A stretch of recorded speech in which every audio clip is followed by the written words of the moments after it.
Mga abyan, tubtob na lang anay kita diri. Akon gid ginapasalamatan ang tanan nga Pauline cooperators, collaborators, benefactors, kag tagdumalahan sang sini nga istasyon. Kung gusto ninyo iupod ang inyong mga intensyon sa amon pagpangamuyo, ipadala lang ninyo ini sa Pauline's Media Center, Bacolod, 29 Corner Henares, Hernaez Streets, 6100 Bacolod City.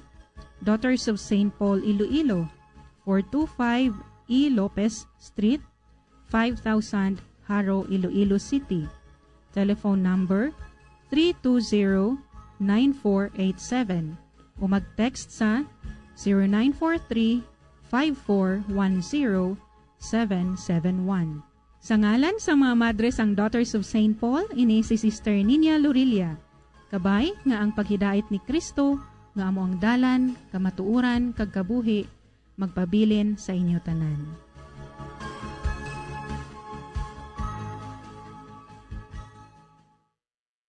Ini nga programa, hinadulot sa inyo sa mga madres ang Daughters of St. Paul, kag sang Bombo Radio Philippines, ang pambansang radyo ng Pilipinas. Basta Radio, Bombo.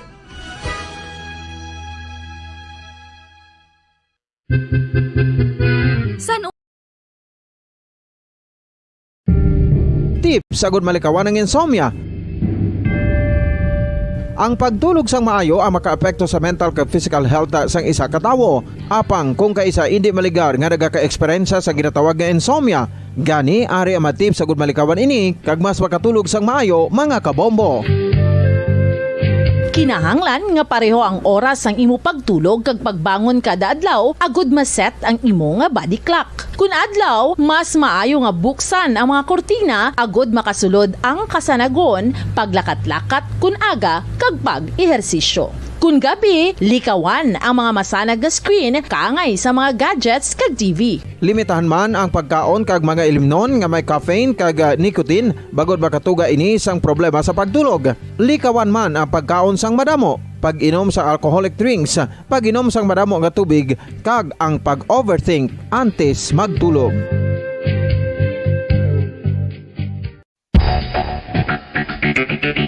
Ang husto nga paggamit sang earphones o kon headphones. Kalabanan sa karon, ilabi na sa mga pamatanon ang masami nga nagagamit sang earphones o kon headphones sa tion sang nagausar sang gadgets. Apang, ano bala kalawig ang aton paggamit sang earphones kag headphones? Nakahibalo bala kamo mga kabombo nga ang tuman kalawig nga paggamit sini ang makatugas ang ear noise o kon acoustic trauma? May pila naman ka tips nga makabulig agud mahalungan naton ang aton dulunggan kag pamatinan. Dapat nga ipabilin nga yara lang sa 60% ang volume sang aton nga mga earphones o kon headphones. Likawan nga masobra sa 4-5 ka oras ang tayuyon nga paggamit sang earphones o kon headphones. Magtala na sang 15 minutos nga break matapos ang 1 ka oras sagud nga makapahuway ang aton palamatinan. Masami nga tinluan ang earphones o kon headphones kag mas maayo nga gamiton ang duha ka earpiece sang aton nga mga earphones.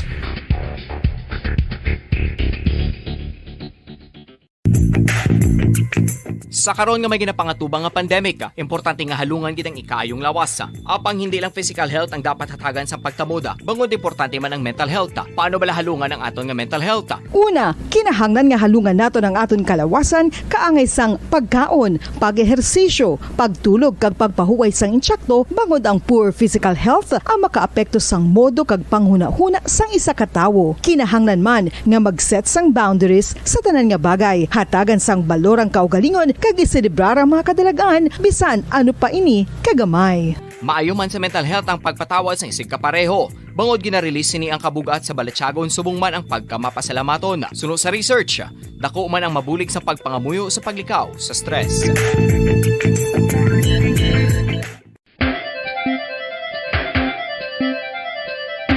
Ang talaba.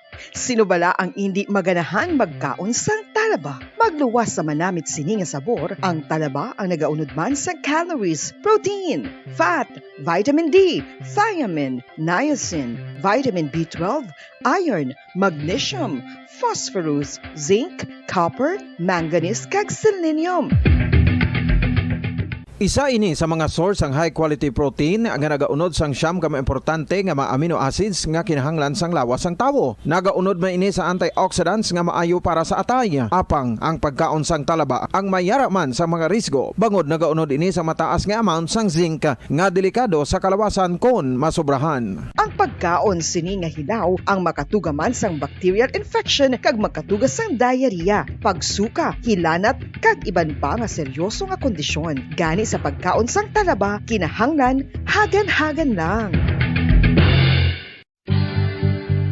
Oral disease, nagapadayon nga seryoso nga public health problem sa Pilipinas. Ang prevalence sang dental caries sa mga permanent teeth ang nagapabilin nga mataas sa 90% throughout the years. About 92.4% sa mga Filipinos ang may tooth decay, kag 78% ang may gum disease o kon periodontal diseases. Santo sa report nagikan sa DOH. Bisan pa nga ini ang preventable o kung matapna, ini nga balatian ang nagapikto sa halos kada Filipino at one point or another sa iya nga pagpangabuhi. Ang pagpractice sang good oral kag dental hygiene kaangay lang sa paghalong kag pagtatap mo sa imo kaugalingon. Nagatap na ini sang bad breath, tooth decay, gum disease, resulta ang healthy nga baba. Ang healthy nga baba o kon mouth maayo nga indicator nga maayo man ang imo lawas. Gani halungan gid ang aton nga dental health.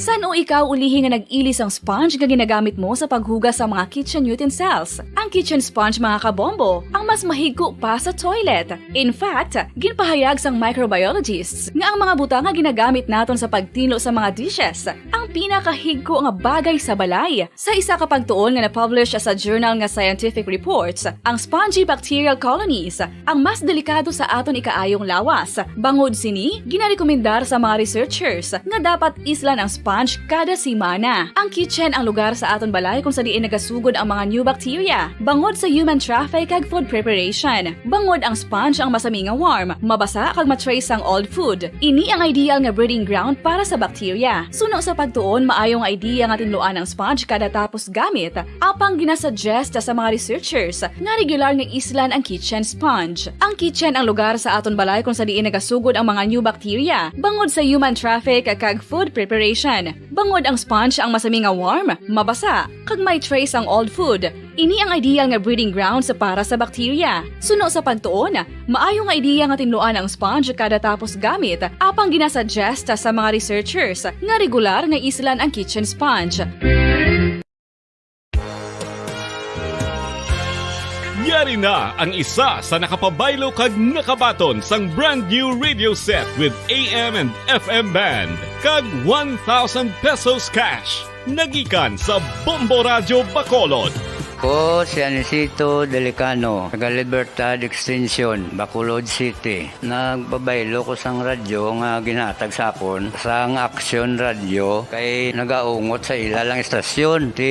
Hindi ko kapamati sang iyasang bumbo, mga lapit naman sa katuig ni nga ginatag nila sa akon. Amo na mo lang ni ang imo nga mamatian ang Action Radio lang. Amo ini nga radyo ang ginapangatag nila. Gindala ko di sa bumbo kay pabayluan ko sang iyasang bumbo nga radyo nga wala sa ungot sa isa lang ka stasyon. Kag manami kay bag-o, kag wala guba, may suga pa. Kag ang 1,000 nga ginatag sang bumbo, mapasalamat gid ko kay may nagbakal na kusudan. Sing una ga vendors ko ti kay ginkakasama kami sa Libertad, di way nakukuan sa balay na lang ang akon bata ang mga nagasuporta sa akon. Eh bakal ko bulong may ano ko may apo ko kag taas akon sugar. Ga pasalamat gid ko sa Bombo Radio sang ginatag nila nga 1,000 kag ang radyo. Salamat gid. Basta Radio Bombo number 1.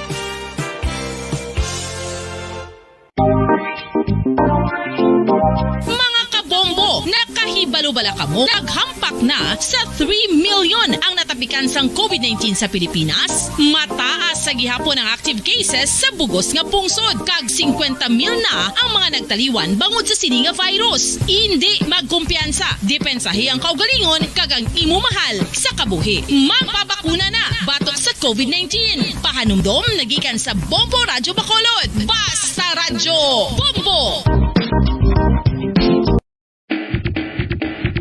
Mga kabombo, madamo gid ang pagkaon apang ano bala. Ang dapat himuon kung may matabo sang suspected foodborne illnesses. Kung may matabo nga suspected foodborne illnesses, dapat i-preserve ang mga ebidensya. Kung may bahin sang suspected food nga nabilin, taguon ini. Putson sang maayo kag ibutang sa freezer. Magpabulong sa gilayon. Kung ang sintomas nagapadayon o kung nagalala, gilayon nga magkadto sa doktor agud magpakonsulta. Hindi man magkalipat nga i-report ang insidente sa local health department. Mga pamaagi para mangin matinlo kag safe ang aton mga pagkaon. Ipabilin nga matinlo ang palibot. Isiparar ang hilaw sa naluto ng mga pagkaon. Lutuon sang maayo ang mga pagkaon nga dapat lutuon. Taguon ang mga pagkaon sa safe nga temperature. Depende sa kinahanglan sang klase sang pagkaon. Maggamit sang safe nga tubig kag raw materials.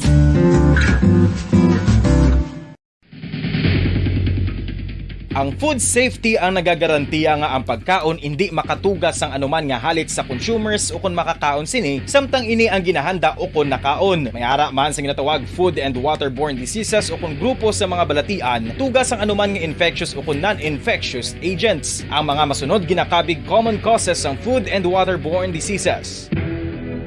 Unsafe nga ginahalinan sa ginainom nga tubig, improper disposal of human waste, unhygienic practices, unsafe food handling and preparation practices. Isa ka bala sa may hinuptanan nga ido, mangin responsable nga dog owner. Bilang nagapanag-iyas ang ido, siguraduhon nga ang mga ini ang regular nga nabakunahan batok sa rabies. Ipaidalom ini sa mandatory registration. Siguraduhon nga hindi ini manginlayaw o kon magsigilagaw o kon libot sa mga kalye o kon sa anuman nga mga public places. Imo man responsibilidad nga mapag-groom ang mga ini, matagaan sa bastante nga pagkaon kag shelter. Responsibilidad mo bilang pet owner nga gastuhan ang anuman nga gastuhon medikal sa tion nga makakagat ang imo ido. Rabies is preventable. Mangin responsable nga dog o kon pet owner.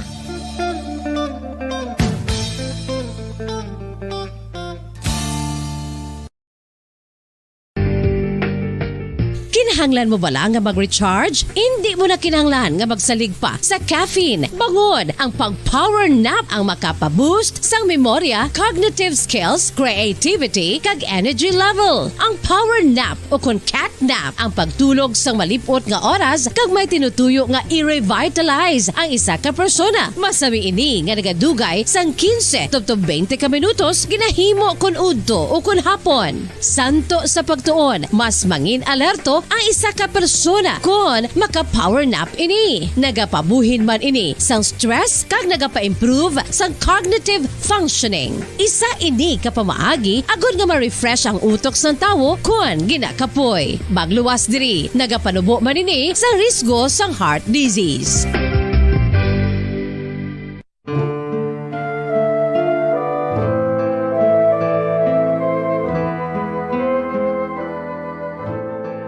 Pangamuyo para sa 2022 elections. Sa ngalan sang Amay, sang Anak, kag sang Espiritu Santo.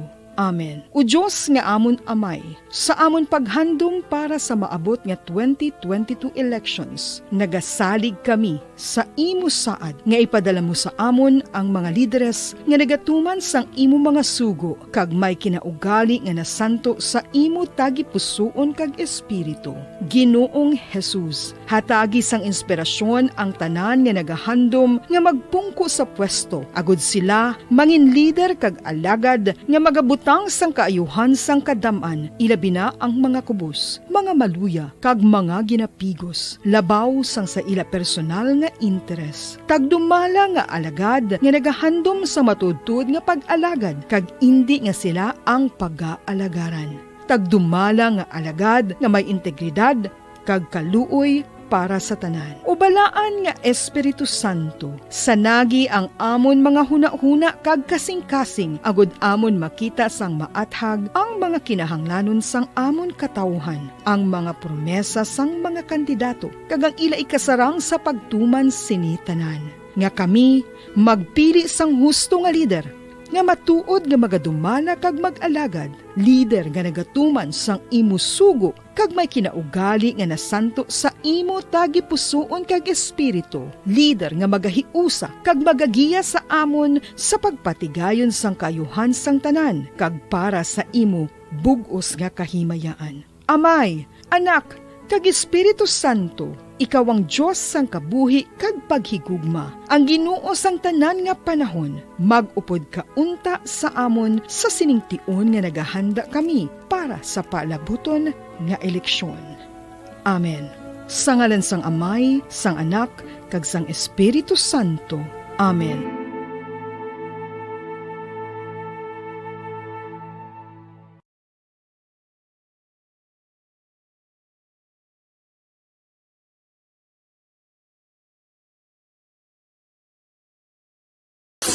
Limang dekada nang nagtataguyod ng katotohanan.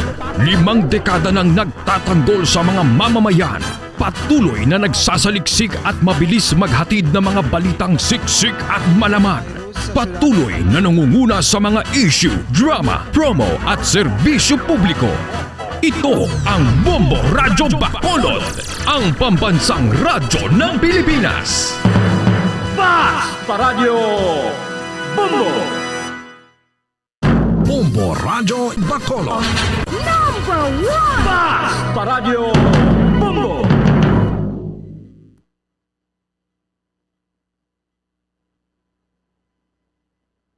Bombo Radyo Bacolod. Number 1! Basta Radio Bombo!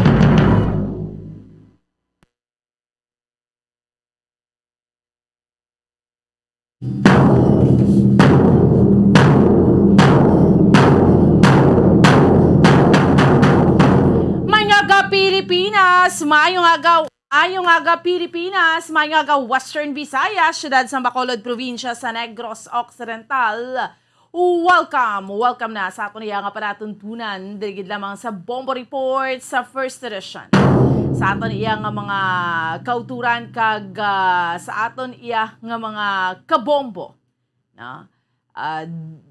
Miyerkules kita sa karon nga adlaw banawa petsa 23 na kita sa bulan sang Pebrero tuig 2022 kag sa gihapon. Ako ang inyo alagad Bombo Ansin Dulceria. Updi naman ninyo kami no tubtob sa isang takna subong yang aga sa pagdurong sa inyo sa pinakamaraga panguna. Mga mainit na balita local, national kag international. Subong man mga balita sa sports kag mga balita nagikan sa patagsing entertainment. Of course, may kaupod naton sa pagdurong sa mga balita sa inyo subong aga ang aton mga Bombo Patrol reporters sa field.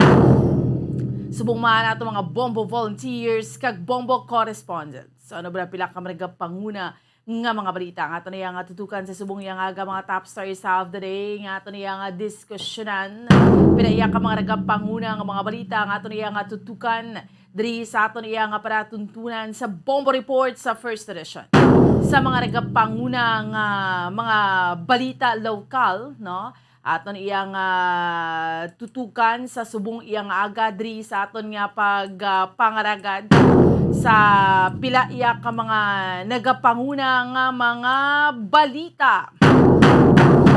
Ibalo nato no subong ang aton iya nga sitwasyon diri sa may palibot sang syudad sang Bacolod. Kamusta ang aton iya nga sitwasyon subong petsa 23 kita sa bulan sang Febrero, no? Dito paktan ko kisa nagatulo-tulo iya mga kabinan ang kalibutan. So sa mga nagapanguna nga mga balita local, no, nga diskusyonan naton ang ining ginasugilanunan, no, nga pagbalik sang face-to-face classes. Bangod sa padayon nga pagnubo sang kaso sang COVID-19 driya sa aton sa may syudad sang Bacolod. Kag subong man sa dugang pa nga mga balita, no, sa dugang pa nga mga balita lokal, ang sunog kahapon sa may barangay Mambulak, syudad sang Silay, no. Kung sa diin, no, kadamo, no, sa mga panimalay, more or less pila 31 ka mga panimalay ang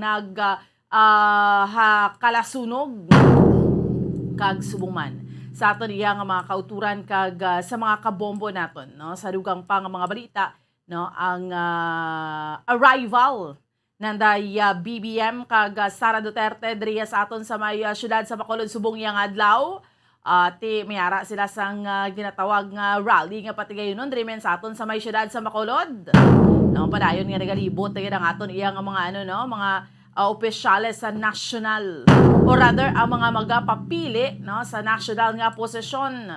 Samtang ang pagtaliwan ni Congressman Charlie Cuangco ginakasubo man sa mga opisyales diriya sa aton sa may syudad sa Bacolod kag sa probinsya sa Negros Occidental. Sige, no, kag subong man sa aton yung mga kauturan kag sa aton iya nga mga kabombo ang mga balita pungsud noon nga aton iya nga tutukan. Hibaloon naton, no, kay ang dumduman nyo ang nag-crash nga chopper sa Quezon. Nag-explikar dring PNP chief kay nagsugat galing sa iya sa Balisin Island. Di pribado niya nga lakat. Ay nanuman. Sige, kag subong man ang COMELEC naga-warning nga hindi paghimuon nga campaign platform ang EDSA anniversary. Sige, no? So, ini nga ito niyang tutukan diriya sa ato niya pala tuntunan kag speaking sang EDSA anniversary, no? Andurawon taman, hibalon ta, abe, testingan naton, no? Sa mga kauturan naton kag sa aton iyang mga kabombo, ining paghanduraw naton sa People Power Revolution, may madumduman pa kamo. That was 30 years ago, no? February 25, amo ini ang hindi naton malimtan, isa sa mga history naton, no, diriya sa aton sa may pungsod Pilipinas nga hindi man naton iya malimtan.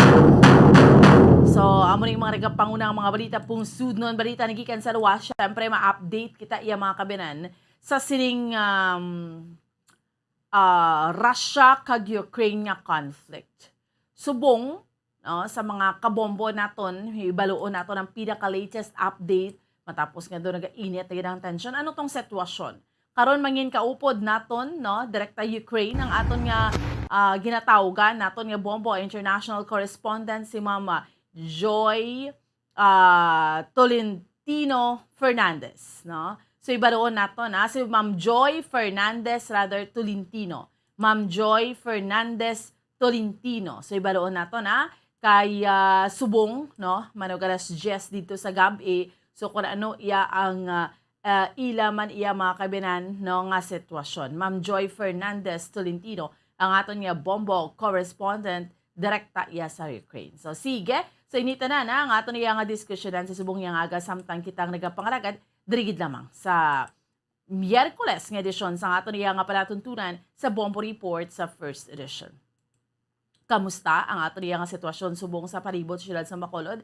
Hambal ko na gani pet sa 23 kita subong sa bulan sa Febrero, Miyerkules nga adlaw, no, sa mga kauturan naton kag sa aton iya nga mga kabombo, no? So, kamusta ang aton iya nga sitwasyon, no? Chikero naton una nga hugnat sa balita sang patrol ni Bombo Gracelyn Nobaton, no, sa mga kauturan ta kag sa aton iya nga mga kabombo nang nga monitor sa aton subong yang aga pa diriya sa 630 kHz sa inyo siningatag sa mga radio dial or nagaupod sa aton iya ba kabinan sa Facebook, no, sa Facebook Live sa Bombo Radyo Bacolod, or naga-monitor man sa aton sa YouTube account sa Bombo Radyo, no. So kamusta kamo dira, no? So sa kinanglano naton yung magmata aga pa or kinanglano naton magmata temprano pa, bugtaw na bangon na, ha? 44 minutos nang nakaligad sa oras nga, alas 4 saga. Chikero naton sa piyak nga linyang patrol, si Bombo Graceland Lobaton. Bombo Grace, good morning!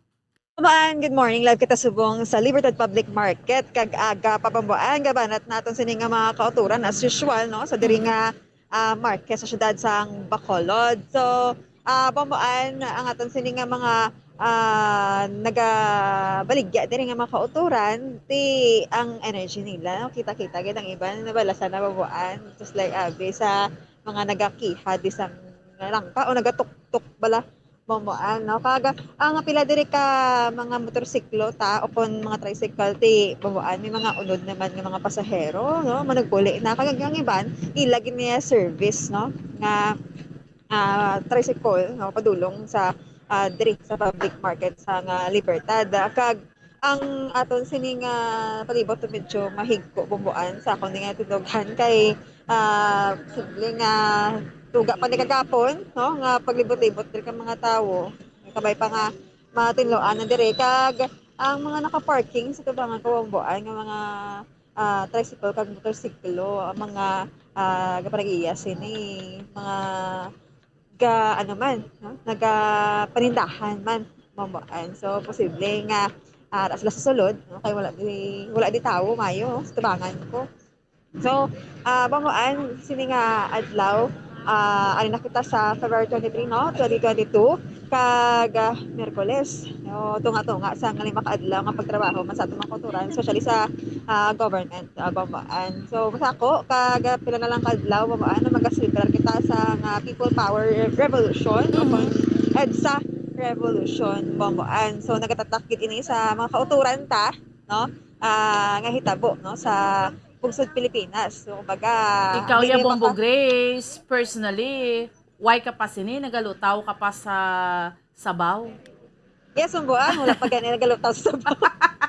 Wala ka pa. Si Bombo Kim, wala pa man. Kami yes. Ang EDSA People Power, tubo. So, alams na, no? So, pero... Hindi na yabot ang balon kung wala pa kita o wala pa kita animo. Hindi kita kabalo kay sa aton yung eskwelahan. Bombo Grace, nakatatak na sa paminsaro naton.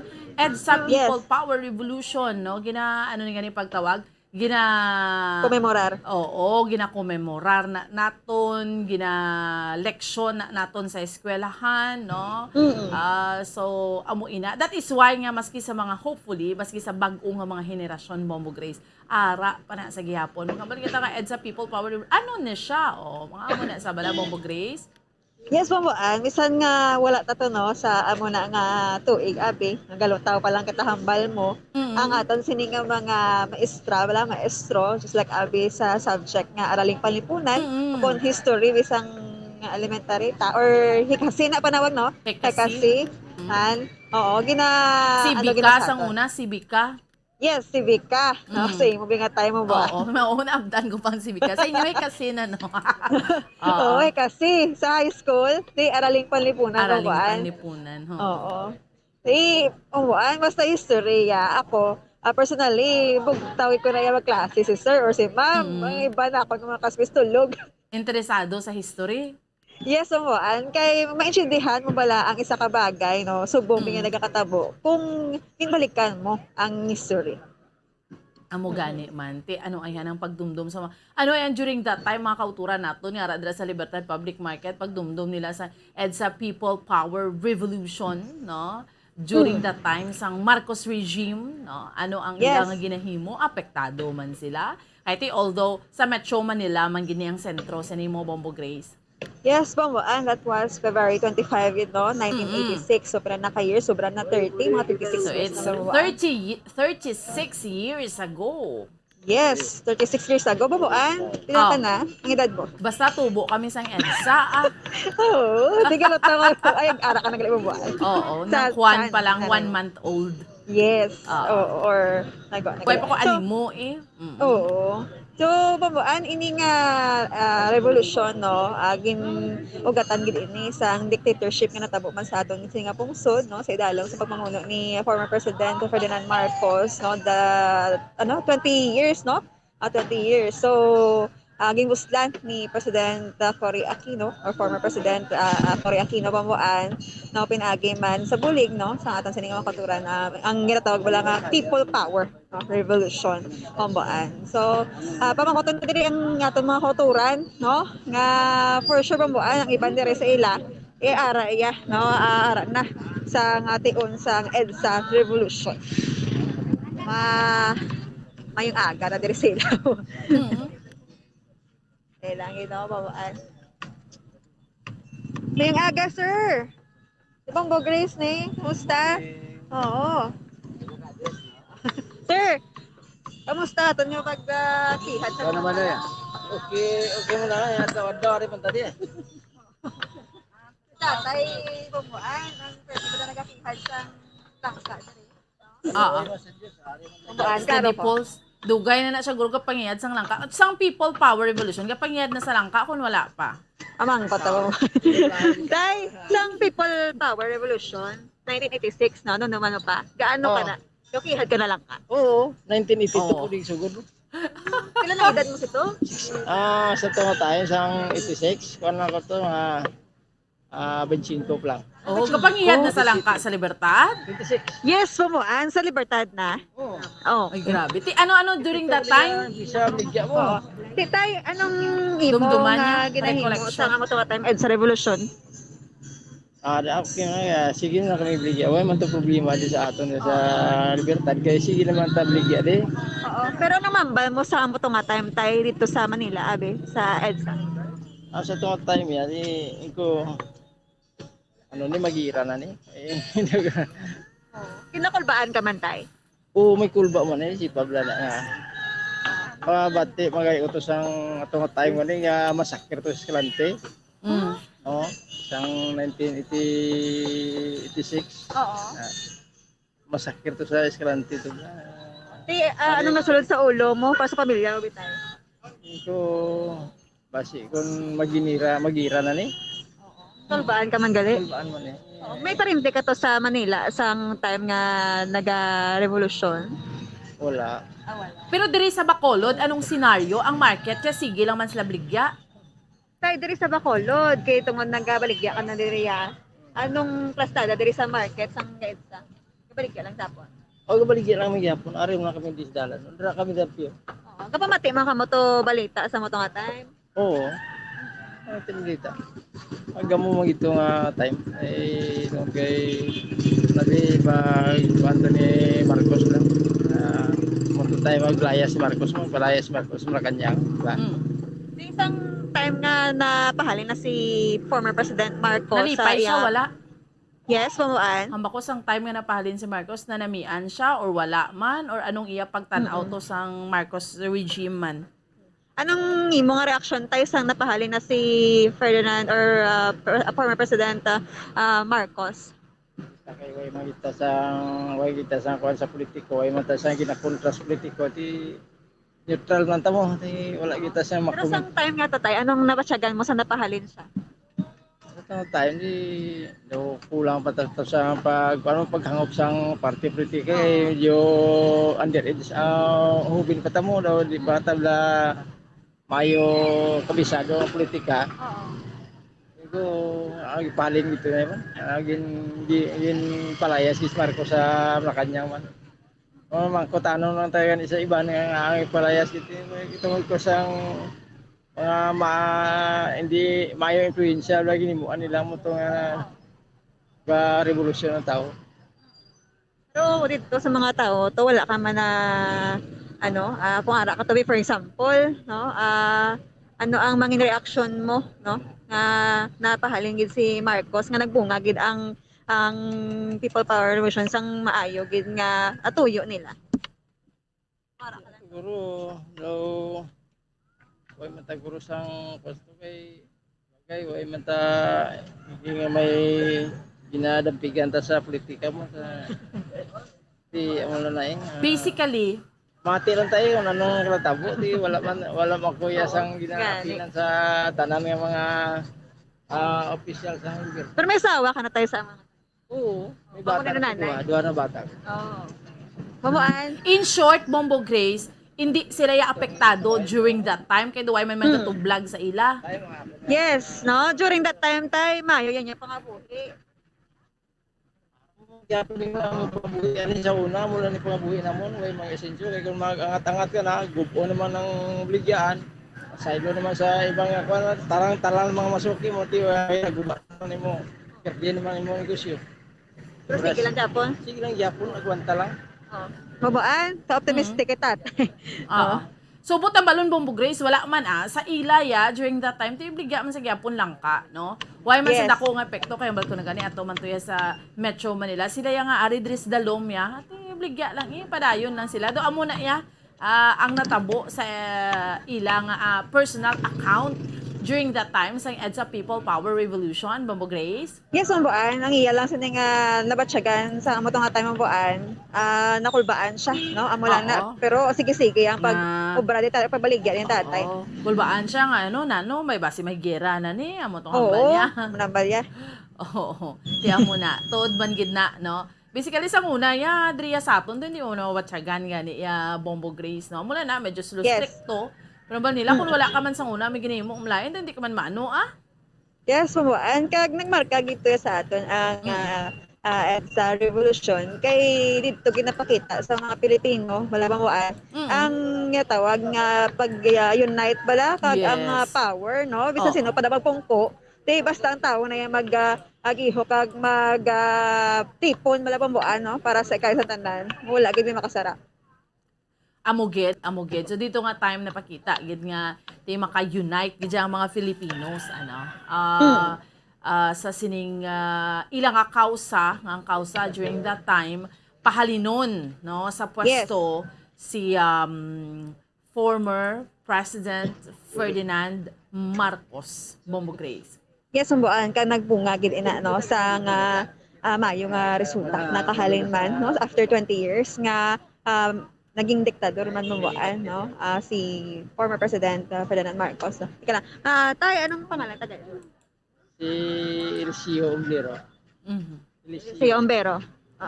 Mambuan no si Tatay Eliseo Ombero. Demakon mo no. Imaginable Bombo Grace 36 anyos na si Sir nga nagatok-tok sang langka dira sa Libertad. Kay nagsugod gid siya 25 years old ya. Ara na nagapangihad na sa langka da. Yes, Mambuan. So, ang aton sa nga makauturan, bisan nga hindi sila bala hilig sa politika sa amo to nga time. Mambuan, tiga kabatian na nila ang mga balita. But kung diri sa aton sa syudad sa Bacolod, wala sila naapektuhan gid. Pero kung ano mo sa kabilogan, Mambuan, no? Halin sa puno gid pa kadto sa mga sanga-sanga nagaka-apektuhan man kung ay wala kay lasaho no sa ekonomiya man Mambuan. Okay, sige. Anyway, Bombo Grace, before ikaw mag-extra, kamusta dira subong duga tinagual na gid mo damo na gid tawos Libertad? Yes, Mambuan ang mga tao diri sa Libertad wala niya ga dutay no. Nagatamo kung ang iban kapapuli, ang iban maabot pa lang, mabakal pa lang. So, gaano lang balos-balos lang puli, tapos maabot naman ang iban. So, i-compare mo sa pila ka mga markers diri sa syudad sa Bacolod, ang Libertad gidya permi ang pinakadamo nga manumbakal kag ang pinakasako bala nga area na Mambuan. Okay, sige. Anyway, salamat gid Bombo Grace. Yes, Mambuan, live kita sa Libertad Public Market. Ini si Bombo Grace Lynn Lobato nag-report para sa Pambansang Radyo ng Pilipinas. Consistent, overall, number 1 sa Bacolod. Basta Radyo, Bombo! Salamat gid sa kay Bombo Grace Lynn Lobaton sa una nga hugnat sa balita gid sa aton subong yang agadri sa aton nga panatuntunan sa Bombo Report sa first edition. From February 22 to 25, 1986, naibalawan naton nga hundreds of thousands of Filipinos gathered sa Epifanio de los Santos Avenue agod iprotesta si former President Ferdinand Marcos kag ang iyang claim nga nagdaog siya sa re-election over Corazon Aquino, former President Cory Aquino. So nahibaluan naton nga si Marcos kag iya sa niya pamilya nagdalupad no padulong to sila Hawaii no ginbayan ng Pilipinas. So that is why amo tong ginhambal nga ang People Power Revolution surprised and inspired anti-authoritarian activists around the world. No? Ati, during the time, napalayas si former President Ferdinand Marcos. Naibalawan naton nga si former President Ferdinand Marcos had been President of the Philippines since 1965. Matapos ang declaration niya sang martial law sa atong 1972, gin-suspend kag eventually rewrote sang Philippines Constitution, no? Gin-amend, gin-sulat, liwat ang Philippine Constitution, curtailed sang civil liberties, kag gin-concentrate ang power sa executive branch and among sa iya sa nga closest allies. Naibalawan naton nga si Marcos man mayara sang tens of thousands of opponents arrested, kag thousands ginahambal to. Di ba may mga claim, di ba may mga during that time sa Marcos ba that time nga may mga nagka-torture, no? So may mga gina-claim sila, di ba, sa gobyerno during that time, susubong sang nagligad nga mga tinuig. So amo na natabo basically. Sa sulod sang 20 years nga mga Pinoy, no, yara sa idalom sang authoritarian rule, although sa aton iya nga mga kauturan, iban mayara sang syempre nagaprotesta. Pero kung mapangkuton mo naman ang iban nga recollection, yung ba, okay mo lang. During that time, timayo gani may curfew. Maski amo to si former President Ferdinand Marcos ang curfew. Kung wala kaya may ginahimo kag wala ka man gagawa, wala ka gaalsa kontra gobyerno, ya di ka man maano. Pero ito kay Sir Bla, di siya ya Bongbong Kim, baligya siya langka sang 1986. Kaya kinagamot sa Manila, sige na siya kiyad langka. Abot ang balon basically. Why man niya sang epekto personally sa iya. Although sa bilog nga Pilipinas naton ti may amo na epekto, that's why nga part na gani sa aton iya nga history. So amo na mga personal account sa aton iya nga mga kauturan during EDSA People Power Revolution. Nagsugod na ning ginius-gius February 22 until February 25 nga naglupad gidya, no, si former President Ferdinand Marcos kagang iya nga pamilya, no, sa may Hawaii. So nagsumpa dayon si former President Cory Aquino, no, nga siya nang nagbulos nga presidente sa pungsod Pilipinas. Okay? So, speaking sang Marcos, no, subong February 23, mabot rin sa aton sa may syudad sa Bacolod, iya nga bata, kag ang nagapapili man, Bongbong Marcos, no? Bongbong Kim, sa aton nga mga kauturan, kaya aton mga kabombo, may arin sila pati kayo ni rally, ho, diri sa may Pope John Paul Tower, diri sa may Bredco, o po rin iya sa nga running mate si Vice Presidential Candidate Sara Duterte, tarawon tani karon. Hopefully, why man yung problema? Ang aton yung mga kandidato, hindi man na pagpunggan yung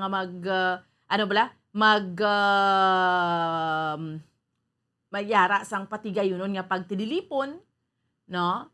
Political rally, kung ano, dirang tawgon, no? Pero importante observe tagyapon protocol, Sa may Iloilo, ganito, 25, ganyan mo, February 25, EDSA People Power. Di ka ba subukang Comelec? Ops! Sa mga kandidato, hindi nyo na ipaghimuon niya nga kampanyahan na ang EDSA People Power Revolution ng February 25. Si Leni Robredo to sa Iloilo sa February 25.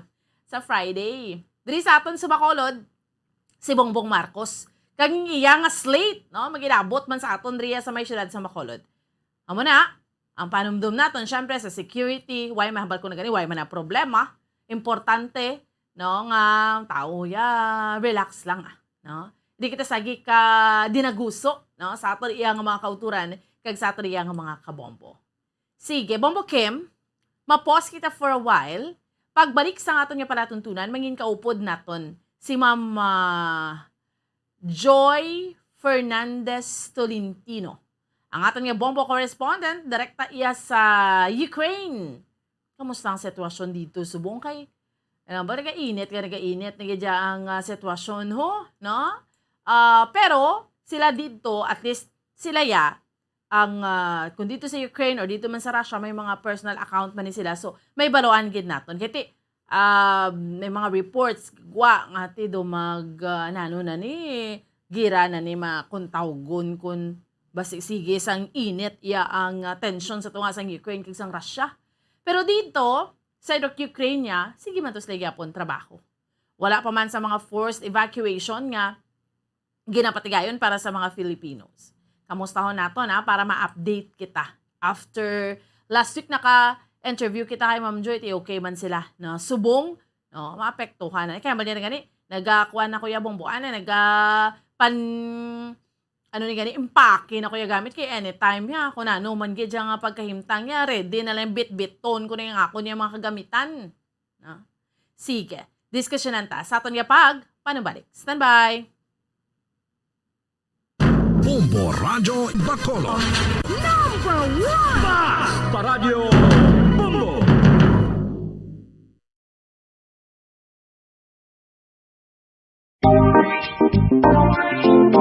Mga kabombo, nakahibalo-bala ka mo? Naghampak na sa 3 million ang natapikan sang COVID-19 sa Pilipinas. Mataas sa gihapon ang active cases sa bugos nga pungsod. Kag 50 mil na ang mga nagtaliwan bangod sa sini nga virus. Hindi magkumpiyansa. Depensahi ang kaugalingon kag ang imo mahal sa kabuhi. Magpabakuna na batok sa COVID-19. Pahanumdom nagikan sa Bombo Radyo Bacolod. Basta Radyo Bombo! Saan o ikaw ulihi nga nag-ilis ang sponge nga ginagamit mo sa paghugas sa mga kitchen utensils? Ang kitchen sponge mga kabombo, ang mas mahigko pa sa toilet. In fact, ginpahayag sang microbiologists nga ang mga butang nga ginagamit naton sa pagtilo sa mga dishes ang pinakahigko nga bagay sa balay. Sa isa ka pagtuon nga na-publish sa journal nga Scientific Reports, ang spongy bacterial colonies ang mas delikado sa aton ikaayong lawas. Bangod sini, ginarekomendar sa mga researchers nga dapat islan ang sponge kada simana. Ang kitchen ang lugar sa aton balay kung sa diin nagasugod ang mga new bacteria. Bangod sa human traffic kag food preparation. Bangod ang sponge ang masami nga warm, mabasa kag matrace ang old food. Ini ang ideal nga breeding ground para sa bacteria. Suno sa pagtuon, maayong idea nga tinluan ang sponge kada tapos gamit. Apang ginasuggest sa mga researchers nga regular nga islan ang kitchen sponge. Ang kitchen ang lugar sa aton balay kung sa diin nagasugod ang mga new bacteria. Bangod sa human traffic kag food preparation. Bangod ang sponge ang masami nga warm, mabasa, kag may trace ang old food. Ini ang ideal nga breeding ground sa para sa bacteria. Suno sa pagtuon, maayong idea nga tinluan ang sponge kada tapos gamit, apang ginasuggest sa mga researchers nga regular nga islan ang kitchen sponge. Mga kabombo, madamo gid ang pagkaon apang ano bala. Ang dapat himuon kung may matabo sang suspected foodborne illnesses. Kung may matabo nga suspected foodborne illnesses, dapat i-preserve ang mga ebidensya.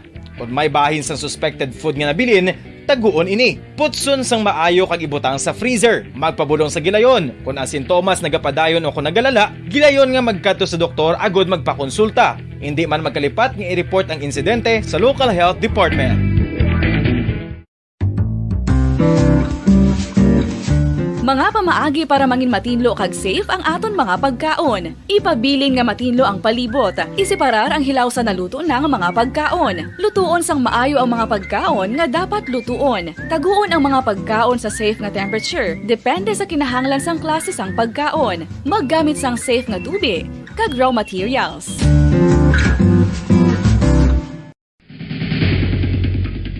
Ang food safety ang nagagarantiya nga ang pagkaon hindi makatugas sang ano.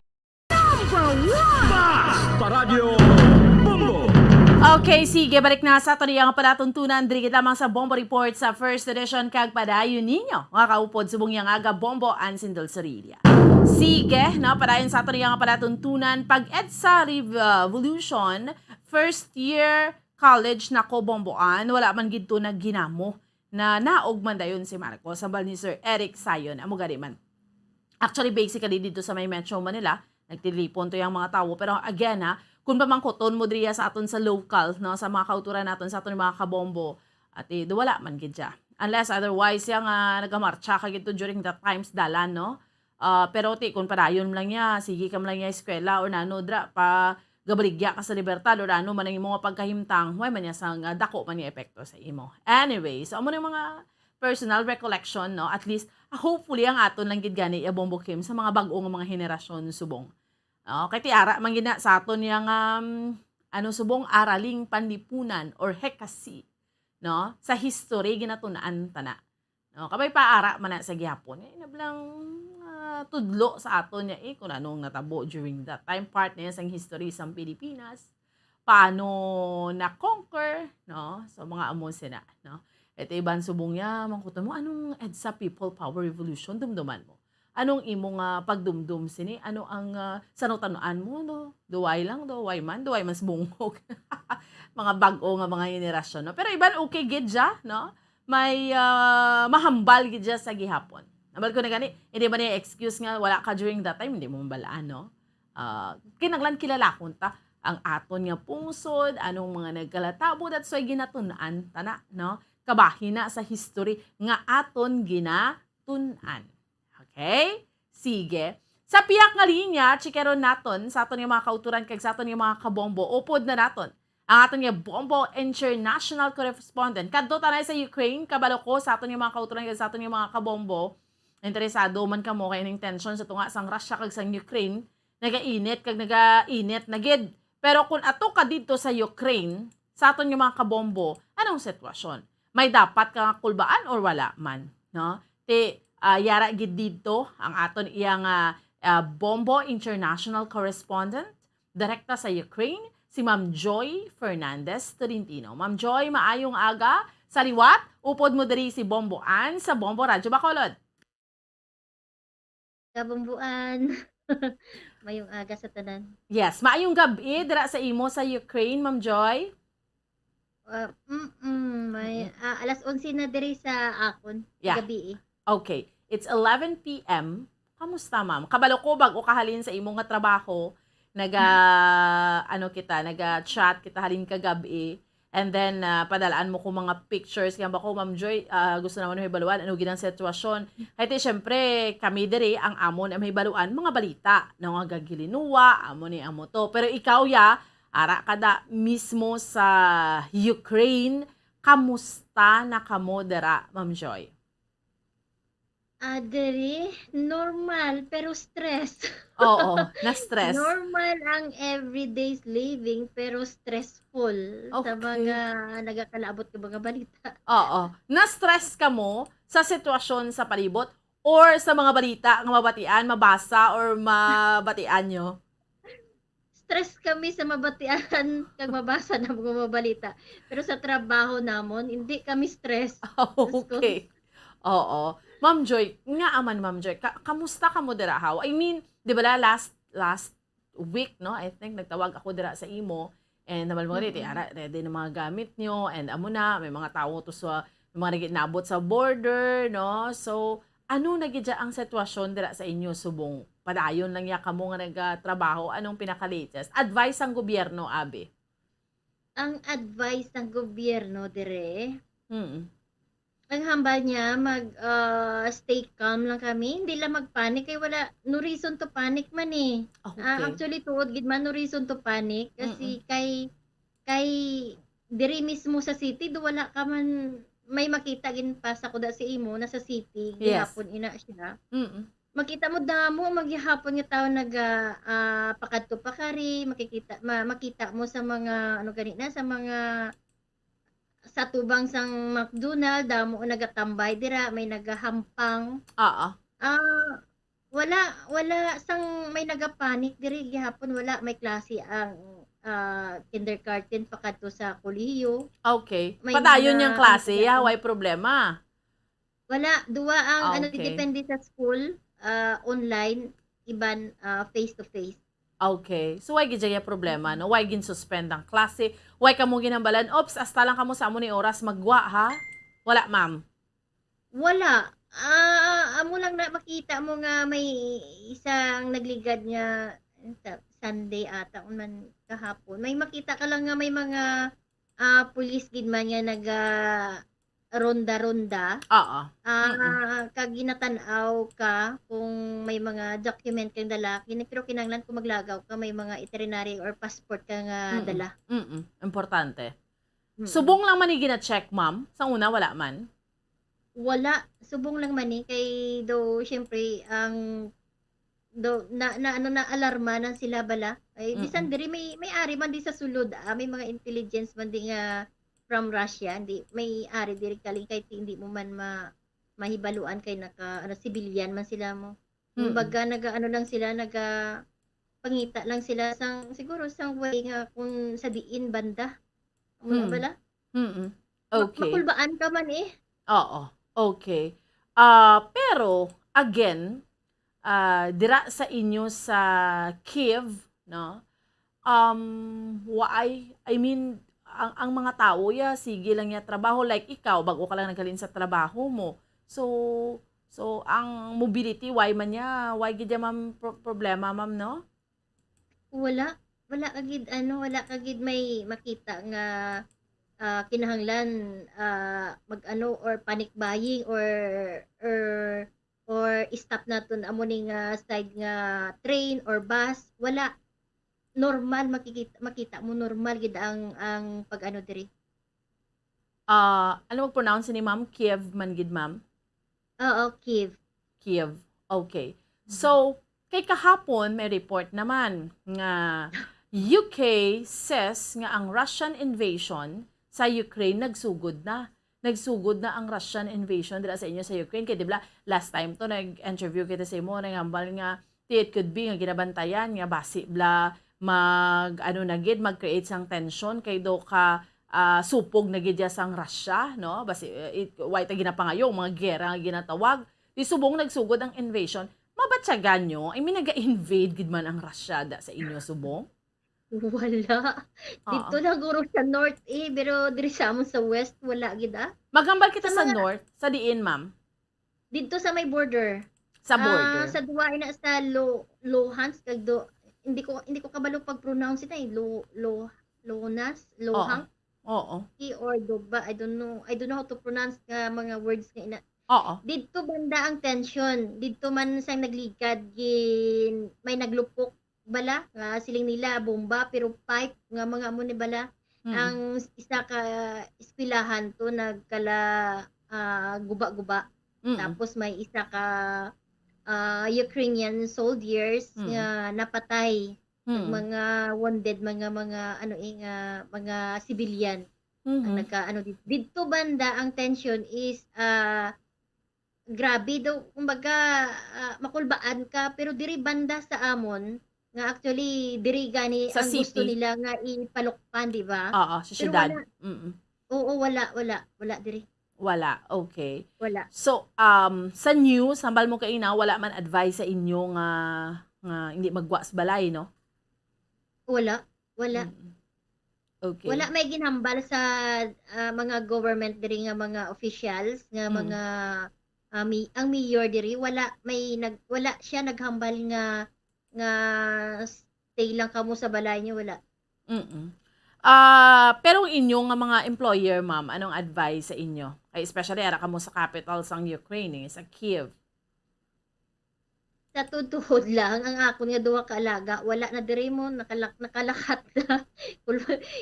Pag-abot ko gani sa trabaho ko, pag-abot ko wala nang alaga ko sa diin na sila. Gali kay sang Sunday, day off ko. Ginpapalakat na sila tito banda sa lula niya nga side. Kay ang hambal sang amo ko kung ano min nagaklatabo at least kami lang kung baga ang tatlo lang kami ang mag-updanay ang mga bata kay siyempre kung may bata kado kabudlay mo. Oo. Ginuna gid ang safety sa mga kabataan. Diri tanan ginuna gyud safety sa mga kabataan bisan sa mga upod ko nga mga OFW man ang mga alaga nanda wala na diri. Wala tensyon pero nagapangaman gid ang mga tawo dira ma'am no? Oo, gapangaman. Oo. Hindi mo makita nga may tension pero gapangaman tama gid na ma'am. Oo. So diin nagkadto tong mga alaga nyo sa luwa sa gwa gid sang Ukraine? Hindi diri man gihapon siya sa Ukraine dito gani sa Lviv ang mas safe kag dito dapit sa may Romanian. Sa Romania. Lviv. Okay.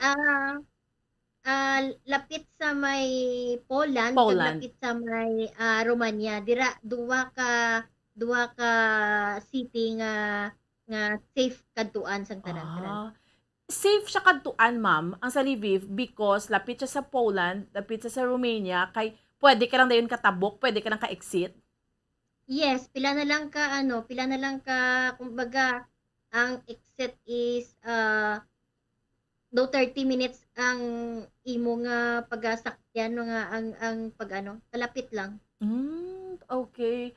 So amo na kalabanan ginahimo sang inyong mga employer sa ilang nga mga kabataan. Oo, amoy na. Di paano na, ma'am? Dito na sila tanan-tanan. So paano Ang na, iban ma'am? wala naman diri sa lugar sang Ukraine, nakakadto na sila sa mga Italy, kumbaga. Ang iban ko nga upod, wala na nagkabalik dito sila sa Thailand. Okay, may nga pamangkot. Okay, ma'am. While we're discussing, aray, pamangkot ko ni. Sa Bombo lihog ask kung ano kalayo ang city sa border sang Ukraine kag Russia. Ano kalayo ang naminyaguro ang Kiev, ang syudad? Ang Kiev? Oo, ang center. Ang kalayoon is 500 kilometers, mga amo na miles away. Basta malayo, kumbaga, pila pa ka, kumbaga 10 hours or 11 hours ang biyahe halin diri sa Kiev, pakadto dito sa north. Malayo ka tama. Okay. Sige, so at least, no, ambal mo wala tension, pero nagapangaman na hindi apektado, like, let's say, pag-eskwela sa mga kabataan or ga-online class lang man sila?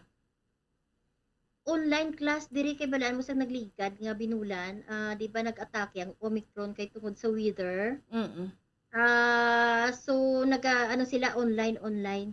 Hindi man, ang pagtuon sa mga, diri, hindi apektado. Okay.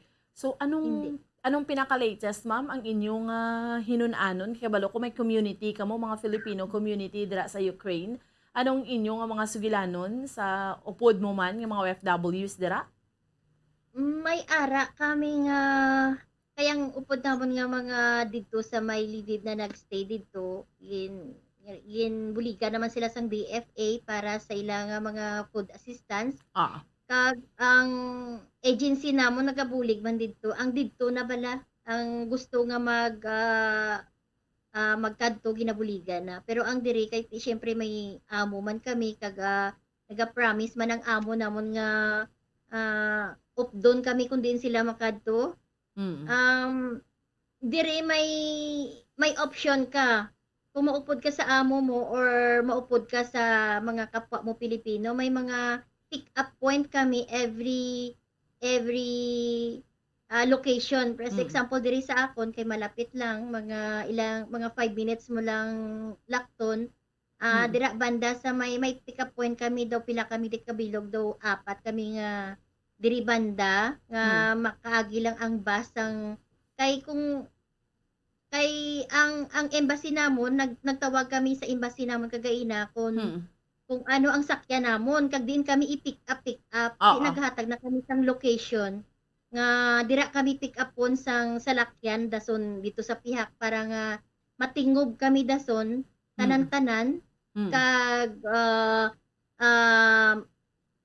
tawag dalon na kami dito sa location nga safe. Ma'am, personally, ano imo desisyon? O maupod ka sa imo employer o upod ka sa mga fellow Filipinos? Kung updon ako sang amo ko, syempre sa amo ko kay mas safe dito. Mas safe. Kamuya lang kami diri. Inaano sang amo.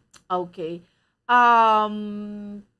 Pero subong wala pa man sang ginatawag nga ga-announcement ng Pilipinas ang mandatory nga repatriation mo. Ma'am Joy. Wala advice. Nag-announce sila ng repatriation pero hindi mandatory.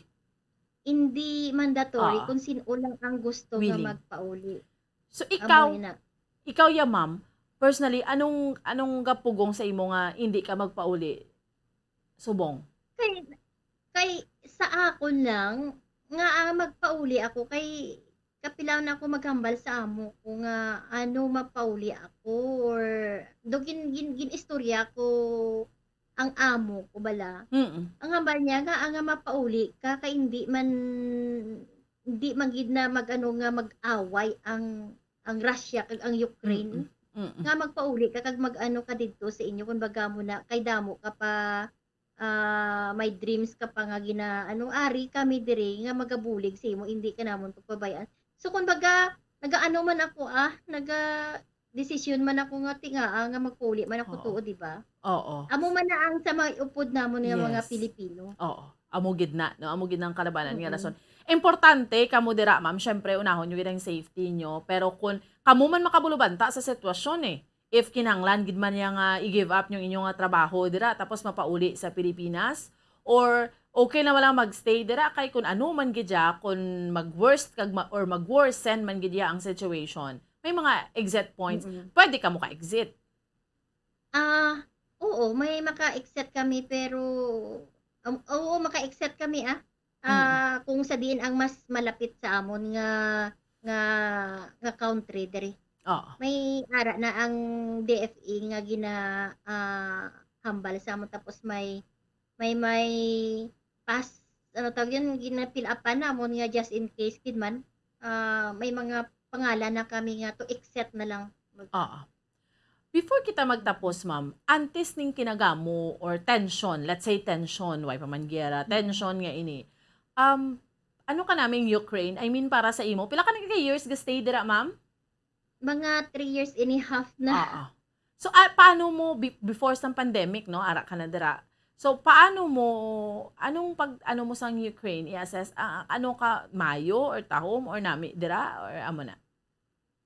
Ang ipaano ko sa inyo, ang Ukraine is napakasimple lang katama. Tapos ang tao diri daw napaka-open-minded. Sa mga pamalaklon daw kanami lang in and out lang bala daw wala problema. Tapos basta do kanami lang sang pag ginawi diri sa Ukraine amo lang na hindi lang kamo magkaintindihan pero manami ang ano diri sa Ukraine matawhay katama. Okay. So why ang problema? I mean namian ka sa kasimple kag anong sang trait like ang batasan sang inyo nga mga employer, ma'am, or pareho lang sa imo nga employer? Mga ano sila may dugo sila nga Ruso din May mga Russian blood sila. Ano lang, kumbaga masingki lang sila maghambal pero pag pangakig nila sa imo, pagkatapos nila pangakig, tanan within a minute wala na tapos na. Kumbaga, okay na kamo. Amo man na makikita mo sa ibang diri, maghambal sila do ka isog katama. Pero pag mag-backfight ka sila, kung magrason ka, wala man, wala lang. Wala may natabo. Likewise dira sa Pilipinas nga grabe ang dumtanay. Sige, pag ano mo sa akon, subong karon sa gabi, bantayan kita, diri hindi, wala. Pagkatapos nila istorya sa imo, wala na dason. Hindi madumot. Tapos, ang nakita mo mga hubog, bisan ako gani, nagastop ako kag magtanaw sa mga hubog nagakaratihanay. Lain dira, sorry lain dira ang hubog sa aton nga grabe patsanay bla bla bla ano diri makita mo bisan magtanaw ka sa ila kay ang paghampak nila daw bata nga gamay wala nagasadya na tapos dugay-dugay nagakup-anay na sila. Makita okay. mga do kanami lang. May tendency nga dasig maakig pero dasig siya mag-forgive. Doon mo na. Yes, tama. Oo. Pero diri may mga restriction man diri nga isa ka lugar, isa ka area nga hindi ka pwede makasulod sa ilang nga lugar. Kumbaga, kay dira tanan-tanan nga mga malain nga mga tao dira na once nga magsulod ka, ti pasensyahanay. Amo ina dira may mga boundaries man diri balaan nga hindi ka pwede kag pwede. Okay. So, may mga lugar nga hindi ka na pwede kasulod? Oo, tama. Kay tiila na iya nga teritoryo mo. Pero kung ang sagwa nga mga example mga hurong, baga sa aton mga dungol, makagwa sila tipasin kag diri sila magkalat sang ila nga mga ano tipasensyahan ay dakpon gid ina sila. Okay, sige. Anyway, Ma'am Joy, lastly, imo mensahe sa pamilya mo or sa mga kaparyentihan mo diri sa Negros kag sa Iloilo, sa Western Visayas? Dira sa kaparintihan ko, especially dyan sa mother-in-law ko kag sa father-in-law ko dyan sa may Isabela, no? Sa sa Hacienda Rodriguez Barangay Kamang-Kamang Isabela. Sa mga Tolentino family kag sa Pasibi family nga. Hindi lang kamo magkabalaka, mama, papa, apid, mama, apad. Kay okay lang man ako diri sa ako mga kabataan dira, okay lang katama. Anytime naga-ano man ako sa inyo, naga-communicate kag mga muyo lang kita tanan-tanan nga magiging peace and unity na diri sa amon, hindi lang diri sa amon, whole world kay di makita uman nga kumbaga tama na. Peace na ang tanan-tanan. Okay, sige. Ma'am Joy Fernandez Tolentino, ma'am, thank you so much sa time na ginhatag mo sa amon diri sa Bombo Radio. Keep safe dara, no? And amo nang ginabal naton presence of mind permi kung ano man gid, no? Pero pangamayuan tanga hindi na ni magdako ang tension. Salamat, Ma'am Joy. Salamat, ma'am. God bless sa tanan kag mayong aga. Okay, sige. There you have it, mga kabinan, ang aton nga Bombo International Correspondent direkta sa Ukraine, si Ma'am Joy Fernandez Tolentino, no? So sila dito ay problema, humaling kakaka-stress kami kay tungod ni sa mga balita nga gainabot sa amon. Butang balon sila personally. Personally, hindi nila mabatsyagan nga tensyonado na to sa amo lang na kinanglan kompleto ila dokumento magwa pero waya sang duga ilinaway kun ano dira nga tension. Kay ara sila sa capital city. Normally it could be dito sa border, no? Pero diri sa amon sa capital city wala, no? Waya sang problema. So and then amo na ready ng ilang mga ginatawag mga exit plan nila if in case ang mga amo gani nila although wala man gid siya detention pero mga kabataan nila gin safety na nila yang daan, no? Ginapakanto sa border to malapit man sa Poland or sa Romania kay parang hapos na lang. So kapangaman man gid sila. Pero kalabanan to nga mga FWs naga-decide to stay because hindi gid nila mabatsyagan ang amo ginayang tension. Kay why pa man niya sang mandatory nga repatriation subong. At least, no, mas mayo na from time to time maga-checker kita dito so that we would know kung anong ila sitwasyon. Kahit okay naman na sa mga balita, no, pareho ni kahapon nagambal naman nga ang UK nagambal ang United Kingdom nga ang Russian invasion nagsugod kakwan sinay kumbaga pwedeng damo na interpretation, pwedeng nga nagsugod siya nga hindi gid mabatyagan sa mga tao didto especially sa capital city, pero nag-amat-amat na gid man especially sa border, no? May mga tension na gid man, no? So amo sina. Pero ang aton lang gid dira sa aton yung mga kauturan kay sa aton yung mga kabombo, pangamuyuan gid naton, no? Ang safety, no, sang mga Filipinos. Pangamuyuan gid naton ang safety sang aton yung mga utod yung mga FWs. Kaya yung mga OFW, syempre, kung haluson pa lang, unahon gid na nila ang kaugalingon nila. Galing, ang nagpabilin, abi nga ti. Pareho na, hambal ni Ma'am Joy, pauli ko, tapos maano ko, no? Ti, may pamilya ko, may mga kabataan ko. May intindihan mo, gid. So, kung pwede malang nila mabalance nga ang situation, no? Kung nasun pa rin, hindi ba na sila magtrabaho sa ang pungso, kaya yung tendency natin niya, diri kita sa aton lugar mo. Kung may trabaho ka malang diri kag masaguran mo ang imo sa nga panimalay, no? Imo sa nga pamilya. Iyari na ato mga sister stations, Bombo Radio Western Visayas. Welcome and good morning. Maayong aga sa liwat Bomboan. Sa liwat, welcome kag maayong aga gid Bombo Lindsay, Bombo Radio Western Visayas sa mga balita namon diri sa may syudad sa Bacolod sa bugos nga probinsya sang Negros Occidental.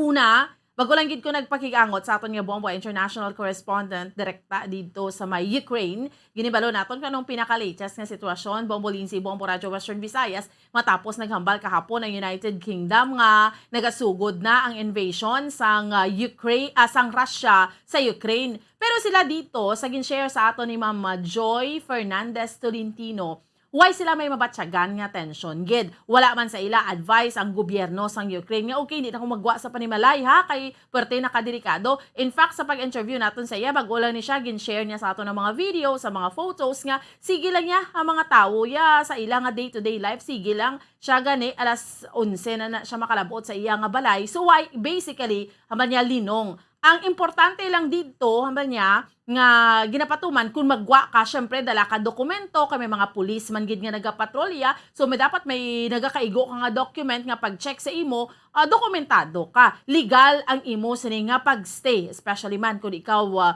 foreigner. But subong, haman niya, wala kami sang tension nga mabatsyagan. Only that, ang ilang nga mga employer, ang mga kabataan ni sang ilang mga employer, ginapangdala na nila balabong bolensi sa border, no? Meaning lapit sa Poland nga, anytime kung may tension man gid kapangaman sila, makauna exit ang ila sini nga mga kabataan. Amo nang kalabanan nga ginahimo sang ila sini nga mga employer. Kasi sila ginapromisahan man, manya, hindi ka na magpauli sa Pilipinas kay why ang problema kay kuno man gid ya updon kanamon. Samtang sa dugang panamon diri nga balita diri sa local sa amon sa siyudad sa Bacolod ginasigulan nuna na gid Bombolinsi, Bombo Radio Western Visayas ang face-to-face classes. In fact, sa meeting sang local school board, ginaprepara ng mga eskwelahan diri sa may siyudad sa Bacolod, especially nga kahapon ang report 0 case ang Bacolod. Tinalikda sa COVID ni sa talikdan nga adlaw ano mang kaso. So naggatag na ganing Department of Health nga alert level 1 na, no, ang ang siyudad sang Bacolod, no. So that is why ang hambal ni Councilor Niceto Novero ginamiti nga na gid ang pag-resume na gid sang face-to-face classes diri man sa amon sa may siyudad sa Bacolod.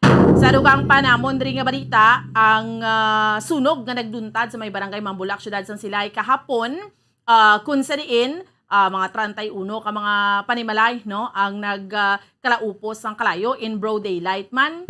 Kag ang mga opisyales diri sa amon sa may siyudad sa Bacolod kay sa probinsya sa Negros Occidental ti ginakasubo, no, si Negros Occidental Governor Eugenio Sebong Lacson, si Bacolod City Mayor Filio Bing Noradia nagapaabot man sa pagpakig-unong sa pamilya ni the late Congressman Charlie Cuangco, kay may mga propiedad ang iya amay danding Cuangco ti ari manadri ginahambal ng mga gani na nga kingmaker diri sa amon sa probinsya sa Negros Occidental, no, sa sining pagtaliwan sang Tarlac congressman. Amo ning mga balita namon diri sa may siyudad sa Bacolod sa bugos nga probinsya sa Negros Occidental. Balik sa imo, Bombolinsi. Madamong salamat, Bomboan, Bombo Radio Bacolod, sa ilo kita sa Bombo Radio Rojas. Welcome and good morning, Rojas.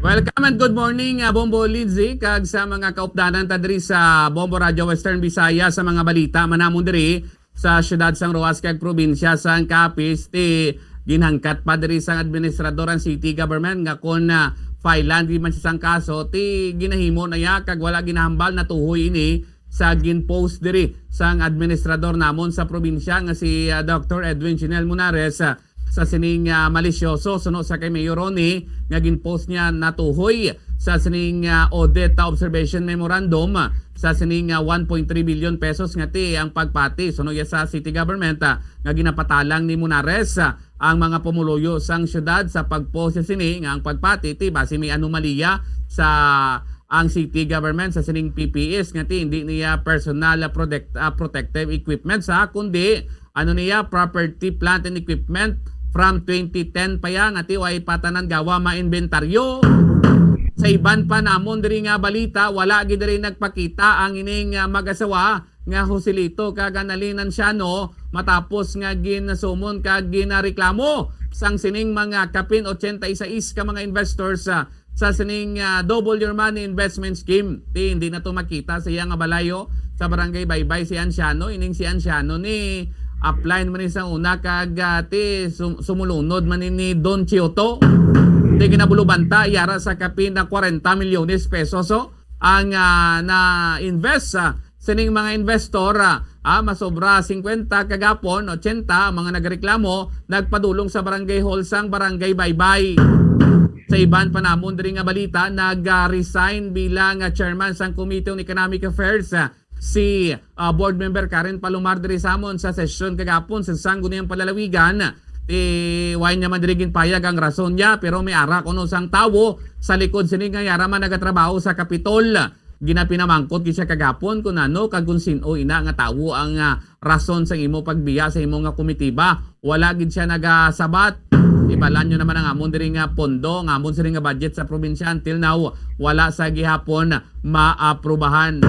Nakapakigangot man kami diri sa aton sa nga correspondent dito sa Ukraine. Dito kapareho man to sa ang na-mention ni sa na-interview man dito ni Bomboan sa may Bacolod nga so far dito sa Ilaya sa western part wala pa man sa kumbaga daw pag evacuate sa ila dito, although makita nila ang mga eroplano nga nagalulupad bala sa kahawaan nila matapos kani kahapon ginapayag sa United Kingdom nga nagsugod na sa pagpangatake ang Russian troop dito sa may Ukraine.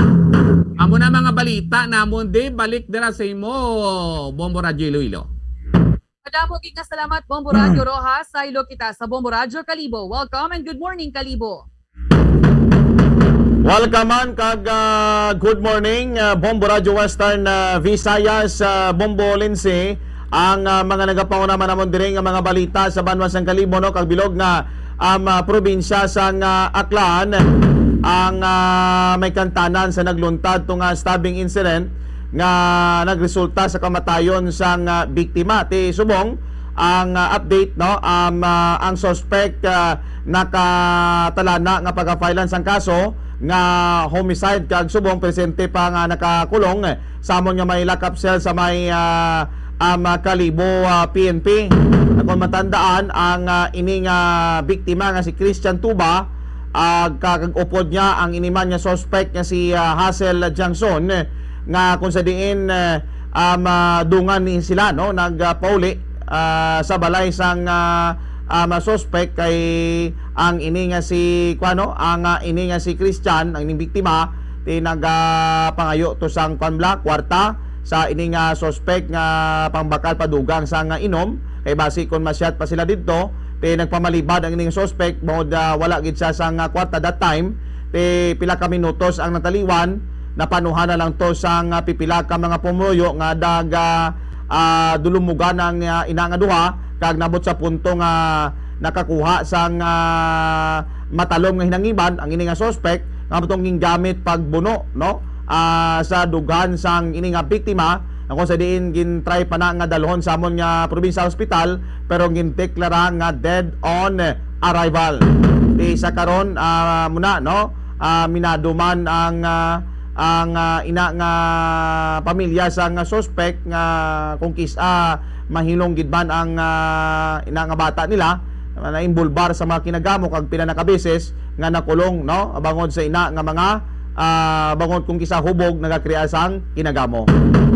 Kag samon dugang pagidiri nga mga balita no samon nga may islaman sang Boracay nga ginapayag ang ang amon nga LGU Malay nagpagawa to sang executive order number 1-B series of 2020 tong ginapayag nga pasugtan nila no ang mga turista nga halin sa may isla sang Boracay nga pwede sila to ka side trip sa pagkadto to sa mainland kay man may mga nami man to kami nga mga tourist area no nga pwede kadtuan sang mga turista ti pwede sila ka side trip dito no sa mainland nga hindi na kinanglan pang negative RT-PCR test result no ti kwan lang mga magakwan lang sila to magapirma lang sila to sang health declaration form sa talatapan sang Municipal Tourism Office kag magapakita sang vaccination card or anuman nga nagapatunay dira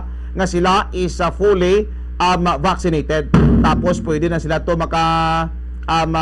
side trip no kung matanda naton nga padayon nga nagatag-as or nagataas ang numero sa ang mga turista nga sa karon nagatabok to sa amon nga may isla sang Boracay nga nalakipan sang local kag mga foreign tourist. Kag sa dugang pagid namon diri nga mga balita arestado man kagapon mga 12:30 na sang udto no natigayon nga maresto sang Libakaw PNP kag taga First Mobile Company no ang isa ka wanted person sa may sitio Puntod, Barangay Guadalupe, Libacao. Pinagi na sa bisa sang warrant of arrest na gin-issue ni Honorable Buenvenido P. Barrios Jr., ang presiding judge, no, RTC 6 Branch 3, sa criminal case number 16038 for rape with no bail bond recommended, kag criminal case number 16037 or 037 sa kaso pagid nga rape by sexual assault nga mayara nga bail bond nga nagalabot sa 200,000 pesos in relation na sa RA 7610. Tiyan mo na nga suspitsado kaya yung pagpahilanganan sa nga amon nga Libacao PNP, pero ang ina nga nangin wanted nga ilang naresto dira nasubong sa ilang alakapsel sa may Libacao PNP para igaton over man sa korte nga natong daan. Amo lang may so far mga nagapauna namon man nga mga balita diri sa amon sa Banwasan Kalibo, isla sang Boracay kag bilog nga probinsya sa Aklan. Back to you, Bombo Lindsay. Madamo nga salamat Bombo Leonard, Bombo Radio Kalibo sa amon dari nga mga nagapanguna nga balita aga pa ginpakigangutan naman amon dari ang amon nga Bombo International Correspondent kasi Ma'am Genevieve Dignadice direkta ya sa Maya Pungsod, Russia. Bangod sa sining nga reports nga tigin-sulod na sang Russian troops ang Ukraine kihambal sang iban base kuno nga mag-atake na ang Russia nga amo man ang pagpatiya sang Estados Unidos. Apan sunod dari kay Ma'am Jen, wala niya sang kamatuoran bangod ang pagmando ni Russian President Vladimir Putin sa mga militar nga sudlon ang duha ka mga rehiyon sa Eastern Ukraine. Ang bangod lang gid lamang nga gin-recognize na nagin-recognize ni sila bilang independent states. Kaya ang pagpadulong dito ya sa mga militar ang hindi bangod nga ti maga-atake sila kundi maga-engage lang gid sila sa peacekeeping sa self-declared Donetsk kag Luhansk People's Republics. Kaya nga dari ang ilato yang sitwasyon mo sa gihapon, normal sa gihapon, wala man sang advisory sa Philippine Embassy sa ila nga magbiya sa may pungsod Russia. Sa baylo, ginapanugyanan lang gid diri sila Bombo Radio Western Visayas nga mag-ulo aligmat, mag-monitor sa ilayatag sa ka mga lugar. Sa iban pang balita, diri sa may probinsya sa Iloilo, ginapanindugan diri ni Iloilo Governor Arthur Defensor Jr. nga wala iniya sang intensyon nga himuon nga campaign platform ang komemorasyon sang EDSA People Power Revolution. Ini kasunod man sang madamo man nga mga huring-huring nga may lamod pamulitika kunong selebrasyon sinibangod sa pagpadulong sa may Iloilo ni Presidential Candidate Vice President Leni Robredo sa Pebrero 25, Biyernes nga adlaw. Tigin pahayag dariya sang gobernador nga sa may araya sang separado nga campaign rally si Robredo diri sa may Iloilo Sports Complex kag hindi ininalakip, wala niya kuno sa itinerary sang Vice Presidente, wala ni nalakip sa scheduled activities sang Kapitolyo. Sa February 25 samtang sa February 24 magapadulong man diri si Anay Senador Ferdinand Bongbong Marcos Jr. Diri sa laya sa may Barotac Nuevo, dra patigayunon ang ilaya nga Grand Rally. Samtang may araman sang Grand Rally Bombo Radio Western Visayas si Davao City Mayor Sara Duterte diriya sa may Kapitolyo Provincial. Ginatagan na ni sila sang permit sang gobernador tisunod diriya kay Governor Defensor. Welcome bisan sino nga mga politiko, bisan pa ya nga hindi nila hindi ka partido o ko na bisan niya nga ti ang iyaya nga ginasuportahan si Vice President Leni Robredo. Kabaw diri sa amon matapos ang sunod-sunod nga mga sunog kahapon diri sa may syudad sang Iloilo, Bombo Radio Western Visayas, tatlo gito ya kahapon ginsundan pagido aga pa sang isa pagidya kasunog diri sa may Tagbak Haro. Abi ko gani kay kahapon 2/22/2022 puro 2 bala maswerte maswerte gali kay tigin kibot na lang kita bomboan Bombo Radio Bacolod sang sunog pati gani sa inyo dira kahapon samtang may sunog diri sa amon may sunog manda dira sa inyo bomboan. Amo gani man to kasako kahapon sa mga balita may sunog diri sa amon man sa may Barangay Mambulak bala diri sa may syudad sang Silay in broad daylight man may quiz balaway ta man ginapangamuyo ning mga sunog ngani, pero kun adlaw at least no nablang mga tao makaulo alerto pa ba kung gabi pagidya puwerte pagid na iya ka sakit pagid Bombo Lindsay, Bombo Radio Western Visayas. Pero prior galing nga magpadulong si BBM dira sa inyo para sa iyang rally kag si Sara Duterte, si Vice Presidential Candidate Sara Duterte kag Presidential Candidate Bongbong Marcos diri sa amon sa may syudad sa Bacolod. Ari man di siya diri silang duha sa may Pope John Paul Tower bla diri sa amon sa may Breadco Port. Diri man patigayonon today karon sa gabi mga alas 5:30 ang iya nga campaign rally Bombo Lindsay. Oo, ti patod nga madamo na naman ni sa mga tawo Bomboan, Bombo Radio Western Visayas ang tulutumpok, pero dira sa may Rojas, Bomboron, may schedule man ang aton nga mga presidential candidates na magpadulong dira sa inyo.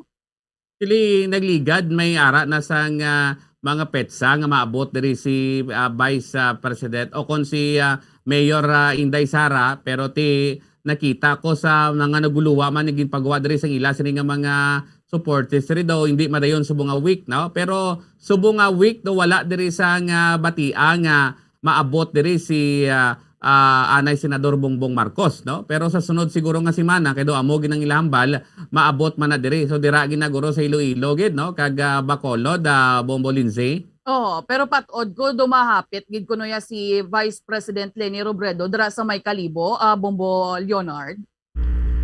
Take on si BP Lenny, Bombo Lensi, no? Daw nakakadto na sa diri samon sa Banwasang Kalibo, no? Diri samon sa Aklan, sa isa ka kwanbla, no?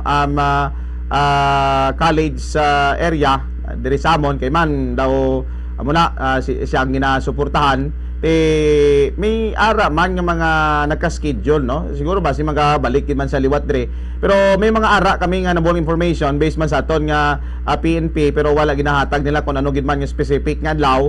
May mga ara nga mga presidential candidates nga magakadto dire no, pero base by next month ang laban-laban. Pero malamon to way problema kuno sa preparation sa pag-abot sa seguridad kay always naman yung prepare man dire ang amon nga PNP, pero ang siling man sa mga klano way problema kung sila tanan magakadto di samon sa Aklan kay diri balaan yun diri samon sa Aklan mix kami dia may nagasuportahan nila ang tandem to, may ara nga tandem gid, may ara man nga makuha sa to sang isa ka presidente sa PIAC kagang iya vice presidente didto man sa PIAC Bombo Lindsay. Oho, diri amo man sa amo na galing kay ti sa sa Webes ya ang magluwas ya dito sa may Barotac Nuevo nga pagpatigayon sang Grand Rally. May ara pagid nga patigayonon diri sa may Banwasang Gimbala. Kag sa Biyernes may mga banda patigani nga patigayonon sa amon kaupod si Vice President Leni Robredo. Do wala lang yan sang COVID mo. Sige, alang na gid ang ako nga tiyempo, hindi ko na pagbalik sa inyo. Sige, wali kita ya mga kabina minabili nga tiyempo. Standby na ha sa pagpangalagad sa Bombo News and Views sa Morning Edition. May kaupod ninyo si Bombo Mary Divine Grace Quelio kag Bombo France Andrew Burgos. Sa gihapon, ako ang inyo alagad Bombo Ansindol Sorilia para sa Pambansang Radyo ng Pilipinas. Consistent overall, number 1 sa Bacolod. Basta radyo! Bombo! Bombo Radio Bacolod. Number 1! Basta Radio Bombo!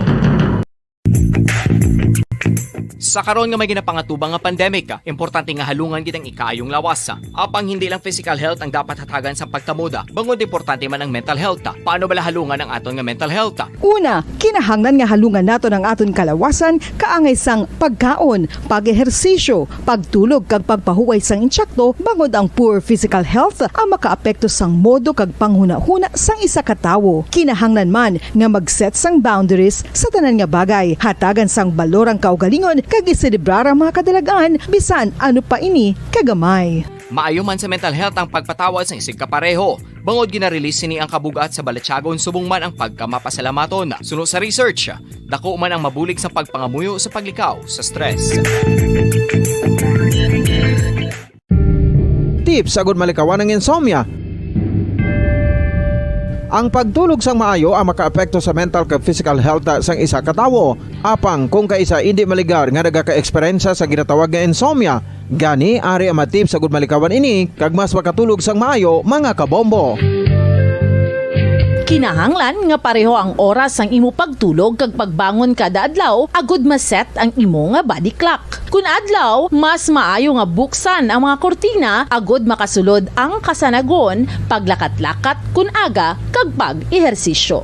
Kun gabi, likawan ang mga masanag na screen kaangay sa mga gadgets kag TV. Limitahan man ang pagkaon kag mga ilimnon nga may caffeine kag nicotine bagod makatuga ini sang problema sa pagtulog. Likawan man ang pagkaon sang madamo, pag-inom sa alcoholic drinks, pag-inom sang madamo nga tubig kag ang pag-overthink antes magtulog.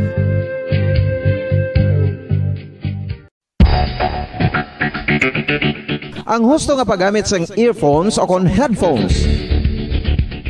Kalabanan sa karon, ilabi na sa mapamatanon ang masami nga nagagamit sang earphones o kon headphones sa tion sang nagausar sang gadgets. Apang, ano bala kalawig ang aton paggamit sang earphones kag headphones? Nakahibalo bala kamo mga kabombo nga ang tuman kalawig nga paggamit sini ang makatugas ang ear noise o kon acoustic trauma?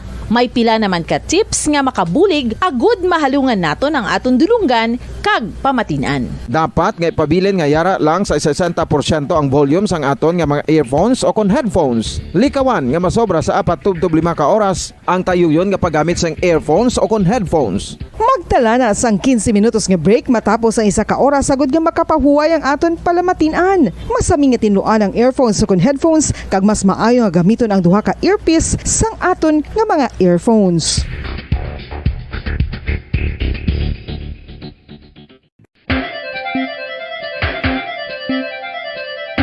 Ang talaba.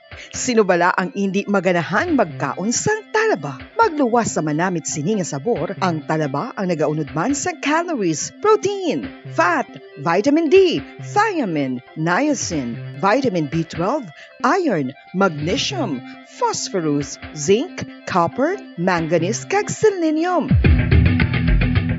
Isa ini sa mga source ang high quality protein nga nagaunod sang siyam ka importante nga mga amino acids nga kinahanglan sang lawas sang tawo. Nagaunod man ini sa antioxidants nga maayo para sa atay. Apang ang pagkaon sang talaba ang mayara man sa mga risgo. Bangod nagaunod ini sa mataas nga amount sang zinc nga delikado sa kalawasan kon masobrahan. Ang pagkaon sini nga hilaw ang makatugaman sang bacterial infection kag makatuga sang diarrhea, pagsuka, hilanat kag iban pa nga seryoso nga kondisyon. Gani sa pagkaon sang talaba, kinahanglan hagan-hagan lang.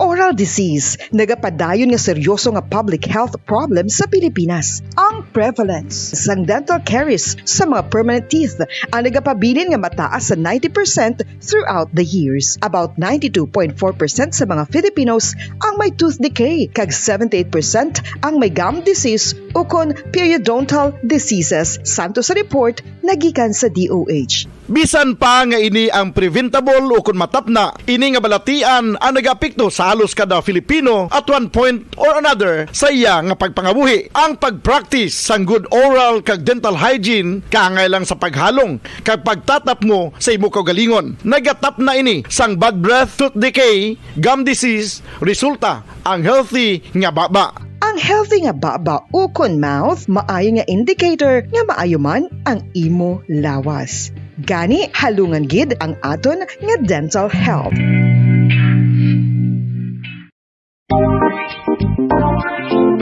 Mga kabombo, nakahibalo bala kamo? Naghampak na sa 3 million ang natapikan sang COVID-19 sa Pilipinas. Mataas sa gihapon ang active cases sa bugos nga pungsod. Kag 50 mil na ang mga nagtaliwan bangod sa sini nga virus. Hindi magkumpiyansa. Depensahi ang kaugalingon kag ang imo mahal sa kabuhi. Magpabakuna na batok sa COVID-19. Pahanumdom nagikan sa Bombo Radyo Bacolod. Basta Radyo Bombo!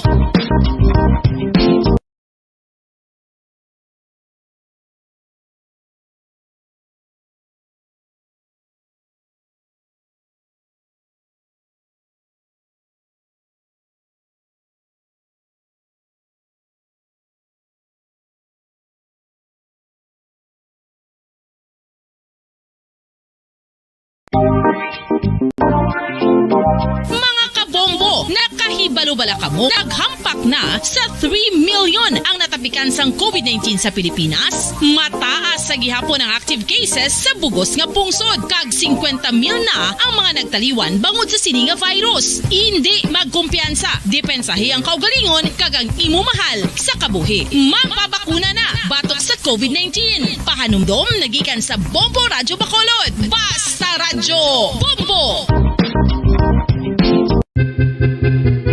San o ikaw ulihi nga nag-ilis ang sponge nga ginagamit mo sa paghugas sa mga kitchen utensils? Ang kitchen sponge mga kabombo, ang mas mahigko pa sa toilet. In fact, ginpahayag sang microbiologists nga ang mga butang nga ginagamit naton sa pagtino sa mga dishes ang pinakahigko nga bagay sa balay. Sa isa ka pagtuon nga na-publish sa journal nga Scientific Reports, ang spongy bacterial colonies ang mas delikado sa aton ikaayong lawas. Bangod sini, ginarekomendar sa mga researchers nga dapat islan ang sponge kada simana. Ang kitchen ang lugar sa aton balay kung sa diin nagasugod ang mga new bacteria. Bangod sa human traffic kag food preparation. Bangod ang sponge ang masami nga warm, mabasa kag matrace ang old food. Ini ang ideal nga breeding ground para sa bacteria. Suno sa pagtuon, maayong idea nga tinluan ang sponge kada tapos gamit. Apang ginasuggest sa mga researchers nga regular nga islan ang kitchen sponge. Ang kitchen ang lugar sa aton balay kung sa diin nagasugod ang mga new bacteria. Bangod sa human traffic kag food preparation. Bangod ang sponge ang masami nga warm, mabasa, kag may trace ang old food. Ini ang ideal nga breeding ground sa para sa bacteria. Suno sa pagtuon, maayo nga idea nga tinluan ang sponge kada tapos gamit, apang ginasuggest sa mga researchers nga regular nga islan ang kitchen sponge. Mga kabombo, madamo gid ang pagkaon. 5 dekada nang nagtataguyod ng katotohanan. 5 dekada nang nagtatanggol sa mga mamamayan. Patuloy na nagsasaliksik at mabilis maghatid ng mga balitang siksik at malaman. Patuloy na nangunguna sa mga issue, drama, promo at serbisyo publiko. Ito ang Bombo Radyo Bacolod, ang pambansang radyo ng Pilipinas. Basta Radyo Bombo! Oras sa Bombo Radio Philippine Standard Time in punto 6 sa aga. Bombo Radyo Bacolod.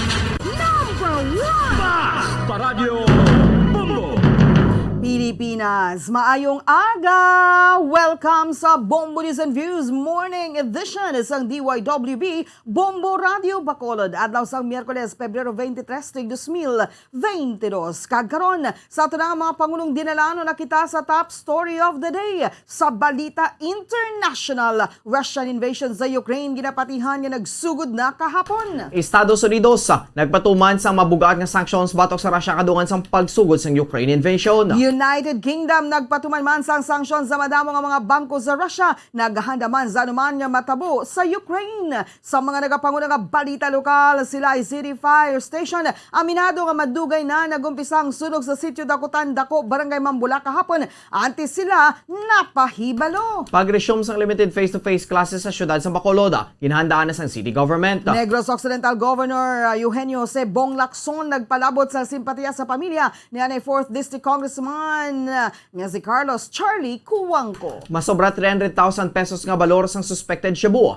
na kumpiskar sa drug bypass operation sa Barangay Banago. Mayor Isko nagpangako nga mahatag ang basic needs sa mga pamilya sa Bangsamoro Autonomous Region in Muslim Mindanao. Sa mga nagapangulo nga balita national, PNP chopper nga nagugpa sa Real Quezon magasugat akong tani kay PNP Chief Police General Leonardo Carlos sa Balsin Island. Malacanang nagpasalig nga malabot ni Presidente Rodrigo Duterte ang deadline para sa pag-appoint ng 3 ka Comelec commissioners. Davao City Mayor Zara Duterte Carpio no comment sa pagduso sa pila ka mga supporters sa ila tandem ni Manila City Mayor Isko Moreno Dumagoso sa 2022 elections.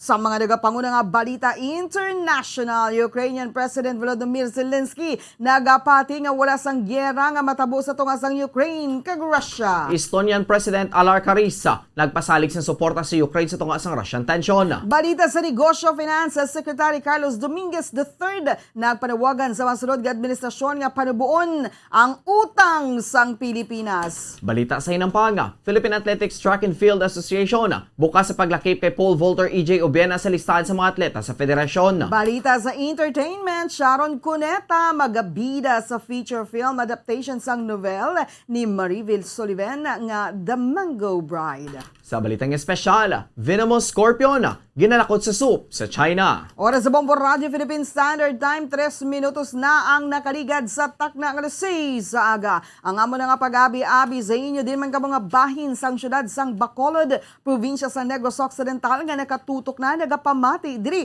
sa DYWB Bombo Radio Bacolod 630 kHz sa lilisuan sang inyo mga radio kag subong man sa mga nagapamati kag nakatanaw worldwide bagi sa Facebook Live, sa Facebook fanpage kag YouTube channel sang Bombo Radio Bacolod.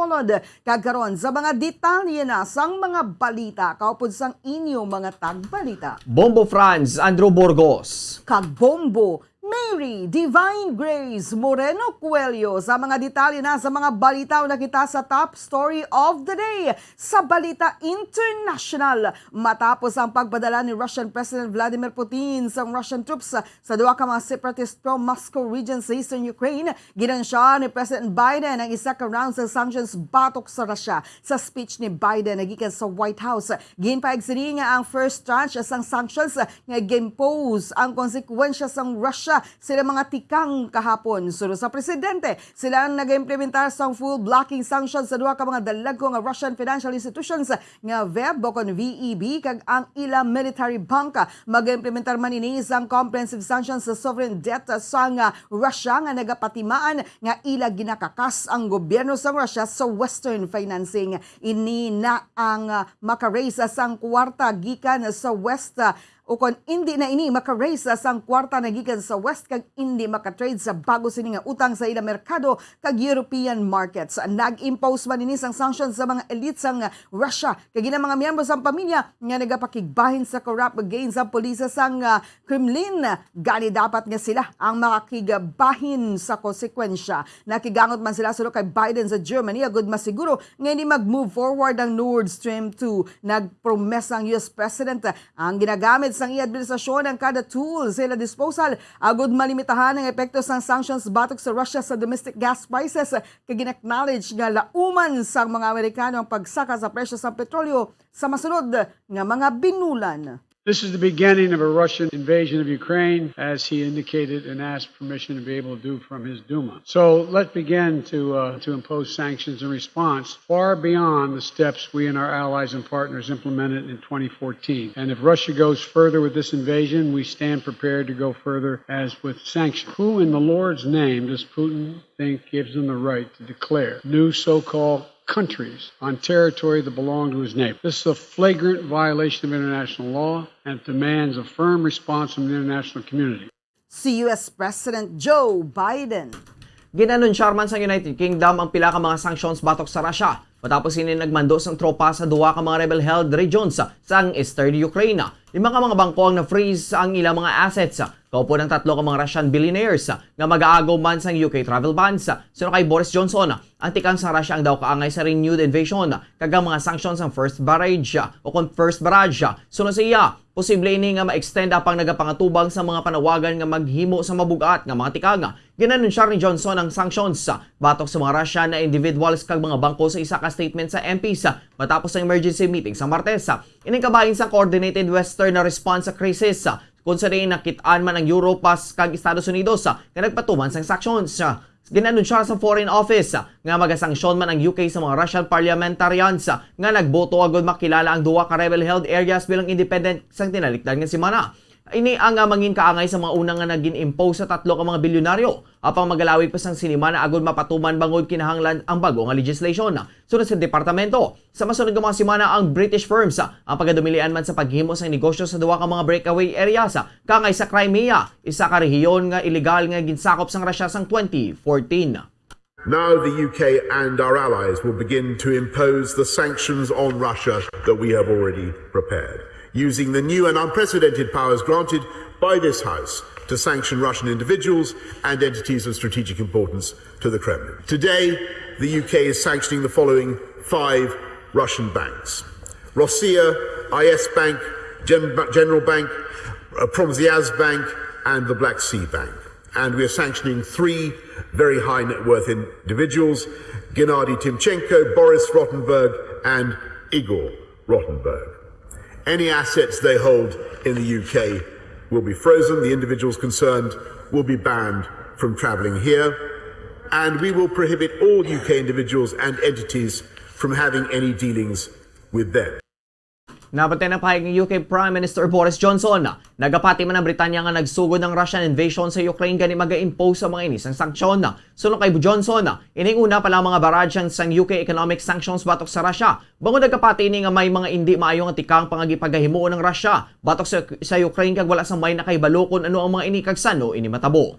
And now our thoughts should turn to our valiant Ukrainian friends who threaten no one, who ask for nothing except to live in peace and freedom. We will keep faith with them in the critical days that lie ahead. And whatever happens, Mr. Speaker, Britain will not waver in our resolve. And I commend this statement to the House. Nabati ng pahayag ng UK Prime Minister Boris Johnson. Ginpahayag sang Overseas Workers Welfare Administration o kon OWA nga wala pa sang mando ang Philippine government sa mass repatriation nagikan sa Ukraine apisar sang tensyon sa tunga sang Ukraine kag Russia. So kay OWA Administrator Hans Kakdaka, mayara sang kapin 380 ka mga Filipinos nga nagapuyo sa Ukraine kung sa din kalabanan ng yera sa Kiev nga kapital sang pungsod. Sa nasambit nga numero, mayara sang 5 ka mga Filipinos, 4 ka mga adults sa isa ka infant nga nagdesisyon nga magbalik sa Pilipinas ang Biyernes sa tunga sa reports nga may magaluntad nga Russian invasion. Apang suro kay Kakdaka, wala pa gid pasaka sa gobyerno ang alert level 4 sa Ukraine agud magbando sang repatriation o kon evacuation. So sa DFA ang alert level 4 ang gina-issue kun mayra sang large scale internal conflict o kon full blown external attack sa isa ka sitwasyon. So sa iya sa karon ang gina-approach daw kay sang wait and see. Tanawon ko ano ang matabo gani sa bahin sang DFA kag Philippine Overseas Employment Administration o kon OEA, wala pa sang mandatory repatriation. Oras sa Bombo Radio Philippines Standard Time, 9 minutos na nakaligad sa takna nga sa aga. Silent na kita sa mga detalye na sa mga nagapanguna nga balita lokal. Bantayan karon ang dugang pa may impormasyon may kantanan sa sa tensyon sa tungat sang Russia kag Ukraine sa balita international. Samtang aminado ang fire investigators ang Silay City Fire Station nga madugay na nagumpisa ang kalayo sa sitio Dakutan, Dako, Barangay Mambulak, Silay City kahapon sang udto. Antes na pahibalo sa ila gani dako nang ginlamon sang kalayo. Suro kay Fire Officer 1 Melvin Huson, 31 tanan kon 31 tanan ka mga pamilya ang apektado kung sa diin 29 ka pamalay ang totally damage samtang doon naman ang partially damage. Ginabanta naman nga nagadangat sa 500,000 pesos ang balor sang kalitan sa sunog apang ini ang hindi pa masigurado bangod ginaulat pa ang deklarasyon sa mga biktima na nangod sa balor sang ila propiedad nga ginlamon sang kalayo. Ginapasalamatan man sa mga katapos ang BFP Silay City Station nga wala sang casualties sa nagluntad nga sunog. Samtang wala pa sa karon matumod ang orihinal nga gintunan sang sunog apang sando sa mga pumuluyo nga nagumpisang kalayo sa balay nga nahamtang sa sentro sang sunog. Magluwas sa mga pahayag sang pumuluyo. Bisan ang mismo nagapuyo sa amo nga balay ang nagkumpirmar man nga dito nagumpisa ang kalayo. Ibroan nga alas 12 sang udto sa may nabatian ng mga pumuluyo nga may naglupok kay ini ang ginsunda na sang pag-ibwal sang kalayo. Napahibalo naman ang sunog sa BFP tak na alas 12:25 na sang udto kay pagabot sa mga bombero madamo nang nalamon sa kalayo. So kay Huson, ang kalayo ang nadeklarar nga under control alauna 39 kag nag-fire out alauna 56 ang hapon. So kay Huson, ginakasubo man nila nga makita ang mga pumuluyo nga madulan sang mga pulian. Gani panugyan sini sa mga pumuluyo nga maghalong kag likawan ang mga butang nga masamig ginatunaan sang sunog. Kalakip na din ang mga napabayan nga kandila, jumper sang kuryente, paggamit sang substandards nga mga electrical wires, kasubong man na bantayan ng mga kabataan, hindi maghampang sang kalayo. Alas 12 sang pugto, sunod sa pamuluyo, amo na ako nga kabati sila sang park upon lupok sa nakabalay. Then na-inform kami din, 12:25 na. Muna nga ati, pag-abot na mo to, dako ng kalayo dako naka-time before sila nag-report sa amon. Nag-declare kami nga under control naman ang kalayo sang alauna 39 ma'am. Sa hapon, nag-declare ang amon nga hit fire out sang alauna 56. Si Fire Officer Juan Melvin Huson ng fire investigators ng Silay City Fire Station. Ginapreparahan na sa syudad sa Bacolod ng posibilidad sa pagbukas sa mga limited face-to-face classes. Karon nga paday nga naganubo ang kaso sa COVID-19. So kay Bacolod City Councilor Inesito Novero, chairman sa Committee on Education sa Sangguniang Panglungsod, inalang taon na sini nga malapit na lang malabot sa syudad ang level sang normalcy. Sa tiyon nga ini ang mahitabo, sarang naman nga mabalik ang face-to-face classroom instructions. Agod nga hindi na agod ini ang mapreparahan. Nagdiskusyon na ini kaupod sa mga manunod na toy sa pagpreparar sa mga classrooms. Kasubong man nga ginapreparar na sini ang mga bulutuan para sa May 9 elections. Apisar nga hindi ang medyo o kon ini ang medyo malayo pa. Patag sa konsehal nga mas maayo kung preparado ang syudad. Sa karon, nakabalik na naman ang face-to-face classes sa Alangila National High School sa Lunes. Sunod diri, ilan naman nga ginrekomendar sa face-to-face classes ang pila pa ka mga eskwelahan sa Barangay Alangilan nga ginalakipan sang Arceo Elementary School, Alangilan na Elementary School, Rafael Luna na Elementary School kag Father Gratian Moreya Integrated School para sa masunod nga expansion sa programa. Patag naman ni Vero nga wala nagakahulugan ang mga nasambit lang ang mga bulutuan ang mahimo nga makapatigayon sa masunod nga implementasyon sa face-to-face classes. Sunod sa konsihal, sarang man nga makarekomendar pa sang dugang ang mga bulutuan gikan sa iban nga mga barangay sa syudad apang dapat paborable ang COVID-19 situation. Sa nasambit nga barangay samtang nagakinanglan naman ang endorsement gikan sa barangay kasubong man ang pag-ugyo ni Bacolod City Mayor Evelyn Leonardia.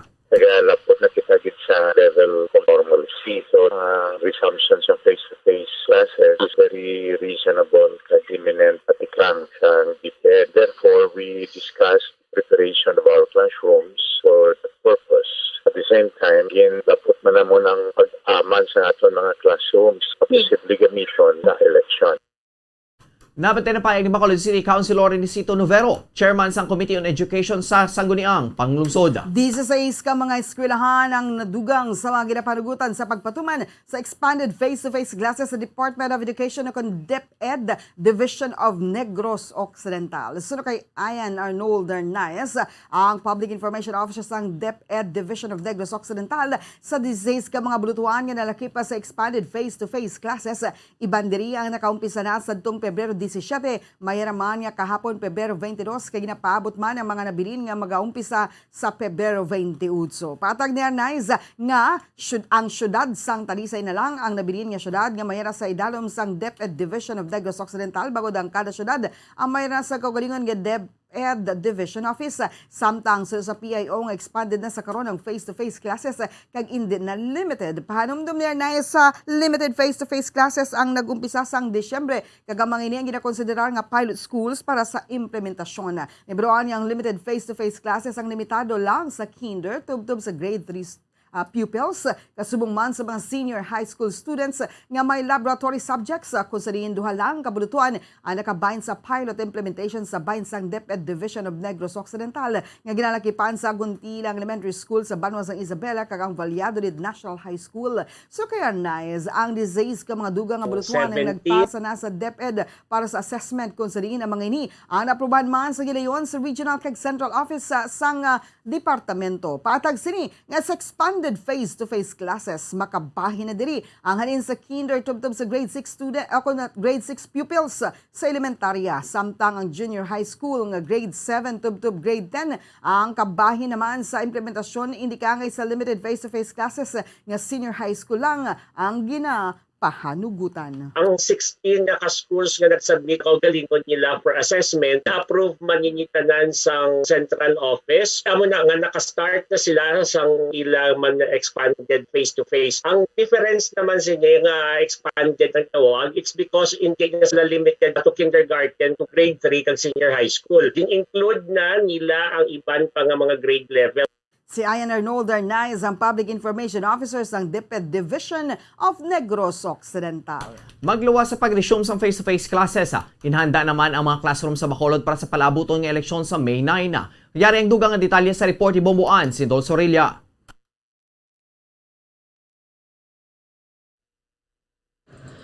Magluwas sa face-to-face classes, ginapreparahan man sa karon sang DepEd ang paggamit sa mga eskwelahan sa nagahilapit nga 2022 elections. Suno sa pagpahayag sa Bombo Radyo ni Sangguniang Panlunsod Committee on Education Chairman, Councilor Riniceto Novero, nagmeeting sila sa Bacolod City Local School Board kahapon kung sa din lakip nga nasugilanunan ang pagpreparar sang tanan nga mga bulutuan sa Bacolod agud gamiton sa nagahilapit nga piniliay. Ginkompermar dugang ni Novero nga ginakonsiderar nga pagkagamiton ang tanan nga mga eskwelahan sa Bacolod bangod sa ginapatuman sa karon nga minimum health protocol kung sa din nagdugang ang mga clustered precincts agud maimplementar ang social distancing.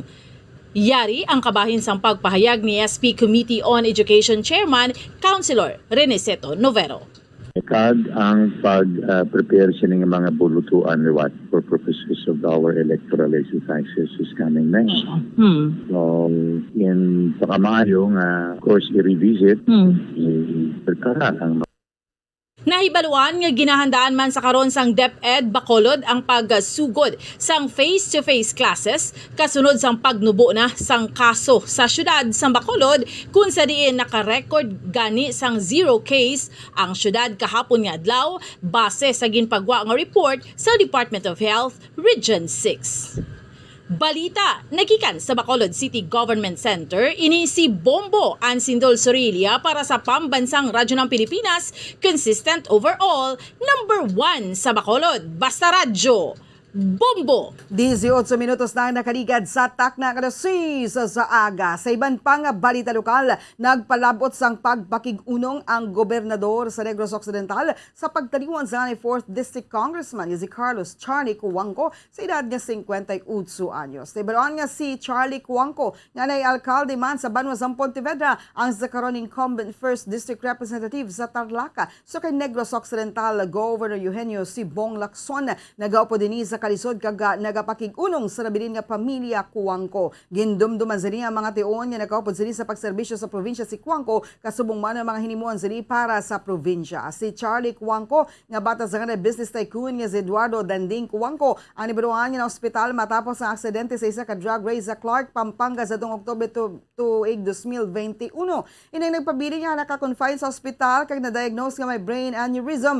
Tubtub sa niya ang ginbawian na sang kabuhi kahapon. Suno kay Lacson, apisar nga hindi masami ang komunikasyon nila ni Cuangco sa tion nga sila ang magupdanay, masami gihapon nila ginaistoryahan ang nanood sa progreso sang Negros Occidental bisan ini ang kongresista na sa Tarlac. I would like to extend my condolences to the family of the late Charlie Cuangco, especially to Tita Gretchen, to Tina, to Mark, and to Lisa, and of course to the kids of Congressman Charlie for his passing away. We can always just remember what he has done for Negros Occidental. Ang kabahin sa pagpahayag ni Negros Occidental Governor Eugenio Jose Bong Lacson. Para sa katapusan nga balita lokal, kapin 340,000 pesos nga balor sa illegal nga droga ang nakumpiskar sa bypass operations ng PNP Drug Enforcement Group Special Operations Unit 6 sa Purok Langis, Barangay Banago, Syudad sa Bacolod kagabi.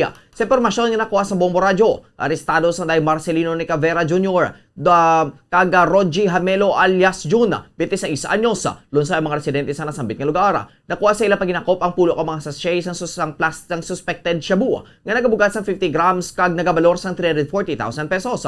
Sa karona, nakaunong ang mga ini sa Bacolod Police Station 3 kag natala ng kapasakan sang kaso nga paglapas sa RA 9165 o kon Comprehensive Dangerous Drugs Act of 2002. Oras sa Bombo Radio Philippine Standard Time, 21 minutos na nakaligad sa takna kalasis sa aga. Bantayan sa pagpanumbalik sang Bombo News and Views Morning Edition, mga detalye na sa mga nagapanguna nga balita national, international, kagiban pa diri sa gihapon sa DYWB Bombo Radio Bacolod. Bombo Radio Bacolod. Number 1 Bas Paradyo Bombo.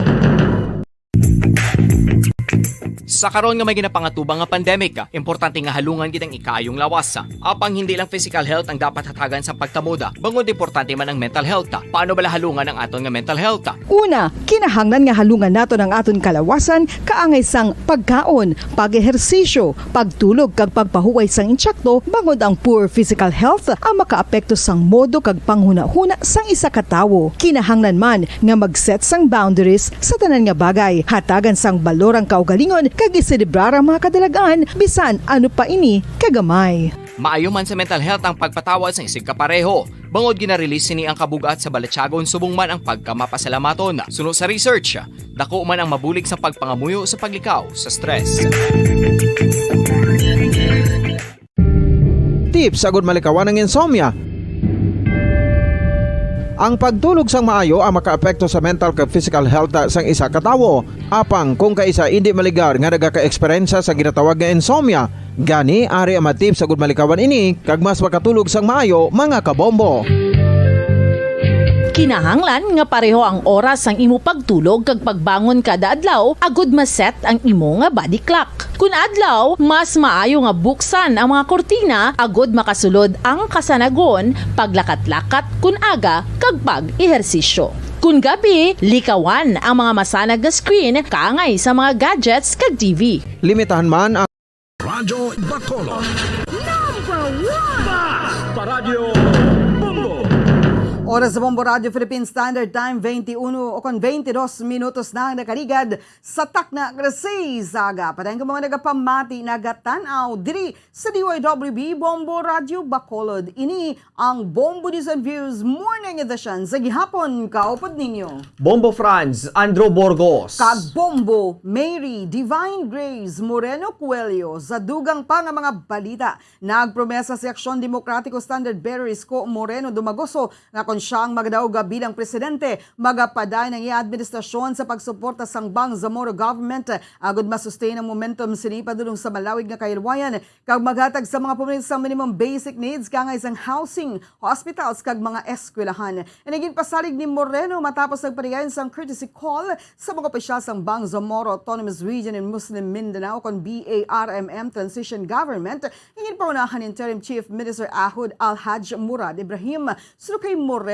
tanan nga nakabutang sa nasamit nga mga layi ay gapatuman siniga ni lauman nga magapadayon ko nanuman ang ginapatuman nga nagakadapat sa mga Filipinos magluwas sa pagsunod sa provisions nga gintalana sa Comprehensive Agreement on Bangsamoro kag Bangsamoro Organic Law. Nagpromesa man si Moreno sang dugang nga suporta para sa mga pumuli sa bahin sa mga pamalay, eskwelahan kag mga ospital sa rehiyon. Oras sa Bombo Radio Philippine Standard Time 24 minutos ang nakaligad sa takna nga sa aga. Saylo kita sa mga detalye na sa mga nagapanguna nga balita nasyonal. Magasugat kuntani kay PNP Chief Police General Junardo Carlos sa Balisin Island ang naghugpaas nga helicopter sa Philippine National Police Serial Quezon sa isa ka statement. Ginakasubo ni Carlos ang insidente nga nagresulta sa kamatayon sa isa ka pulis kapag kapilas ang duha ka mga iban pa. So kay Carlos, naka-private time ini sa Balisin kag nagpasugat siya sa PNP chopper sa nasamit nga lugar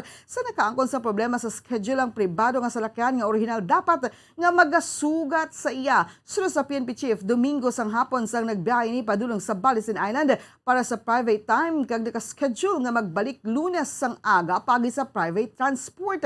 Panggin pahilbal ini nga bangod sa wala ginalauman nga mga sirkumstansya ang private transport ang mangin available pa Lunes sang gabi. Bangod diri siya ang naghinyo sang admin flight sa PNP agud siya masugat kag makabalik ka trabaho sa Kampa Karami. Sunod diri ang direktiba sang flight ang ginapahanugutan kag gin-issue santo sa rules kag mga regulasyon sang PNP. Nagpasalig man ini nga makaangkon sang tulid nga investigasyon ang nasambit nga insidente. Una na nga ginpayag ni Interior Secretary Eduardo Anyo nga sara nga magamit ni Carlos ang chopper bilang pinuno sang Philippine National Police. Ginpayag sa Malacanang nga malabot ni Presidente Rodrigo Duterte ang deadline para sa pag-appoint ng tatlo ka mga Commission on Elections sa COMELEC Commissioners tato ka bulan nanti sang May 2022 elections. Sino nga acting presidential spokesperson Carlo Nograles, bantayan lamang inisang publiko bangod mangin na siya ang hindi makahatag sang tuliid nga timeline o kung sabat sa kung ano gid ang partikular nga petsa kag oras. So kay Nograles, mindful ang presidente sa mga deadlines sa labi na sa legal kag lawful deadlines para sa appointees sa COMELEC. Kinadumilian sa Omnibus Election Code ang maskin sino nga head, official o kon appointing officer sang isa ka government office, agency o kon instrumentality national man o kon lokal, lagit ng government-owned o kon controlled corporations sa pag-appoint sa bag-o nga mga empleyado paghimo sa bagong mga posisyon sa pag-promote o kung paghatag sang salary increase 45 days antes ang eleksyon kag 30 days antes ang special citation. Magluwas lamang sa authorities ang COMELEC. Nagpasalig si Nograles nga maghimo o kung maghimo sang appointments ang presidente sa madaling nga tinion kag pagasigurohon sini nga hindi ini magtupa sa deadline. Ang COMELEC ang ginalikipan sang siyam ka mga commissioners lakip ng chair. Ang mayara lamang sa karon at sang anom ka mga commissioners bangod sa pagretiro sang former chair Sheriff Abbas, former commissioners Rowena Guanzon kag Antonio Co Jr. sang Pebrero 2. No comment si Davao City Mayor Sara Duterte Carpio sa pagduso sa pila ka mga supporters ni sa ila tandem ni Manila City Mayor Isko Moreno dumagoso sa 2022 elections. So kay Duterte Carpio nagatindog gini gihapon kaupod kay presidential contender Ferdinand Bongbong Marcos Jr. Sa gipamangkot tinikon nga wala si Marcos sa iya kampanya sa Batangas, ginpay sining niyang kabayan sang campaign strategy. So siya importante para sa iya kag kay Marcos Jr. nga makangkon sang separado nga kampanya para sa mas maay nga area coverage. Sulodri, kun masami sila nga updanay sa campaign trail, posible nga hindi nila malabot ang madamo nga mga lugar. Ginpasalamatan man sini mga supporters sang unity team bangod sa ila mainit nga pagbaton umalin sa nagsugod ng official national campaign sa itong Pebrero 8. Ginpailamaan ni Mayor Isko Moreno nga magapabilin nga si Dr. Willie Ong ang iya vice presidential candidate at isang gina-partner ni isang pila sinika mga supporters kaya Sara Duterte Carpio. Para sa katapusan nga balita nasyonal, madamo sa mga empleyado ang nahukas sa trabaho samtang iban ang nadulaan sang palangabuyan bangod sa pandemika. Bangod diriya, isa ini sa mga pagatutukan ni Vice President Leni Robredo kung siya ang magadaog bilang presidente sa May 2022 elections. Sa isa ka interview, ginpatpat ni Robredo ang iya konkreto nga plano agud makabalik ang trabaho kag makatukod sang mas madamo nga trabaho para sa mga Pilipino. Sa iya nga hanap buhay para sa lahat pa, plan nga mas pasanyugon ang mga lokal nga mga industriya nga makahatag sa trabaho. Sino kay Robredo, meron sila sang plano sa kada industriya kung paano asikasuhon kag may pila na ka mga trabaho sila nga target agud mabuligan ang mga pegado toy sa palangabuyan. Sa Western Visayas Region, numero 1 nga ginakuhaan sang palangabuyan ng ecotourism. Gani ginaduso ni Robredo ang isa ka green transport para matipan ang environment kag madugangan ang mga trabaho sa rehiyon. Paghatagan man sang technical support ang mga LGUs agud mangin haligi sang ilang mga local government plans ang green environment. Nagapati si Robredo nga sarang ini nga mahimo kon mabalik ang pagsalig sa gobyerno. Oras sa Bombo Radio Philippine Standard Time, 29 minutos na nakaligad sa atak ng alas 6 saylo kita sa mga detalye na sa mga dalag ko nga balita international. Nagapati si Ukrainian President Volodymyr Zelensky nga wala sang giyera nga matabo sa tunga sang Ukraine kag Russia. Apang ginpayag nga mangin preparado ang pungsod in kaso nga mag-escalate kung magtaas ang Russia military aggression batok sa Ukraine. So saya wala sang may magaluntad nga all-out war batok sa Ukraine kag wala man sang may matabo nga broad escalation nagikan sa Russia. Kung mayaraman suno saya igabutang ang Ukraine sa war footing. Ang nasabit kapayag ni Zelensky ang matapos ginanunsya ni Russian President Vladimir Putin ang desisyon na kilalahon ng separatist controlled Donetsk People's Republic kag Luhansk People's Republic sang Lunes. So ginlaragway ni Ukrainian President ang mga tikang sang Russia bilang kabayan sang legal aggression agud maghimo sang makusog nga pundasyon agud mapasanyo ang military escalation sa Russian-backed eastern breakaway regions. So kay Zelensky ang mga tikang sang Russia ano kaangay nga nag-aatake sa soberanya kag territorial integrity sang Ukraine apang nagapanawagan sang paghinon-anon sa tunga sang duha ka mga estado. This is a violation of all bilateral agreements and also the Security Council resolutions passed by the UN. Clearly, it is an unprecedented challenge for Ukraine, but also for the world. Today in Ukraine, the future of European security is being decided. Ukraine is an important part of that security, and Europe cannot allow such a tragic error to be repeated. Si Ukrainian President Volodymyr Zelensky paagi sa interpreter. Para sa katapusan nga balita internasyonal, ginpahayag ni President Alar Karis nga ang Estonia ang nagatindog kaupod ang Ukraine apesar sang nagalala nga sitwasyon nga may kangtanan sa seguridad kag integridad sang pungsod. Inisan to sa speech ang ginhimo sa presidente sa Kiev kung sa diin inigintabo ang iya Ukrainian counterpart nga si Volodymyr Zelensky. So kay Carissa, nagatindog sila kaupod sa Ukraine. Hindi sila maghalin kag padayon nga maghahatag sa suporta sa maskin ano nga paagi. Gindayaw man sini ang mga Ukrainian leaders nga nagapabiling nga kalmado kag nagapabutsyag sang willingness nga solbaron ang konflikto nga may kalinong kapisar sang nagapaday nga provocation sa Russia. Nagaupo din sa kadamaan nga nagahandom nga makaangkon sang secure peace sa pagi sa diplomacy kag dialogue. Sunod sa iya, magapanabat si Presidente Vladimir Putin sa masunod nga henerasyon bangod sa iya bayolente nga mga tikang kag sila nga mga European kag Western leaders ang may arasang responsibilidad nga pasanyugon ang ilang mga values kag commitment sa Europa nga nagaisa kag malinong. Sunod sa iya, ila responsibilidad nga protektahan ang values kag demokrasya nga ila ginbuligan tukod. Sunod diriya ang pagpamahog sa Ukraine ang pagpamahog man sa seguridad sang Europa.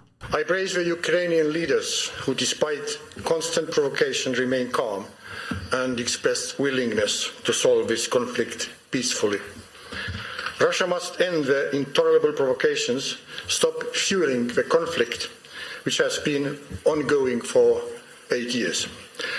Moscow should immediately and unconditionally withdraw its forces from Ukraine's territory and its immediate vicinity. We strongly condemn all military and hybrid actions against Ukraine. Nabatay na pahayag ni Estonian President Alar Karis para sa atong nga balita sa negosyo. Ginpahayag ni Finance Secretary Carlo Dominguez III nga ang pagpanubos ang utang sa Pilipinas nga nagdako bangod sa pandemika ang dapat mangin labing unang nga responsibilidad sa masunod nga administrasyon. Ginambala ni Dominguez ang mga miyembro sa Financial Executive Institute of the Philippines o Finex nga ang masunod nga administrasyon ang dapat buhinan ang utang sa Pilipinas sa madasig nga tinion. Sunod sa Finance Chief nga nagsaka ang debt to GDP sa pungsod sa 60.5% sang 2021 naggikan sa historic low nga 39.6% sang 2019 matapos nagulam ang gobyerno sa pungsod sa COVID-19 response. Sunod sa iya, ang nagaisahanon nga pamaagi agud ini ang malabot amo ang pagpatubo sang ekonomiya kag pag-invest sa future. Ang utang sa Pilipinas na nagatindog sa 11.97 trillion pesos sang Nobyembre sang tinalikdan nga tuig. Antes nagdubo sang 11.74 trillion pesos sa katapusan sang tuig. Sa sulod sang masobra 5 ka tuig, gindoble sang administrasyon ni Presidente Rodrigo Duterte ang utang sa Pilipinas sumalin sa 5.95 trillion pesos sa katapusan sang Hunyo tuig 2016. Para sa aton nga foreign exchange rate, ang isa ka US dollar may baylo nga 51 pesos and 39 centavos. Ang isa ka Hong Kong dollar may baylo nga 6 pesos and 58 centavos. Ang isa ka Singaporean dollar may baylo nga 38 pesos and 19 centavos. Ang isa ka Saudi Arabian rial may baylo nga 13 pesos and 69 centavos. Kag ang isa ka euro may baylo nga 58 pesos and 13 centavos. Ang average nga presyo sa produktong petrolyo nagikan sa Shell, Caltex kag Petron stations. Ang unleaded nagabalor sa 66 pesos and 30 centavos. Tubdob 66 pesos and 79 centavos. Ang premium nagabalor sa 66 pesos and 80 centavos. Tubdob 68 pesos and 24 centavos. Kagang diesel nagabalor sa 55 pesos and 33 centavos. Tubdob 57 pesos and 64 centavos.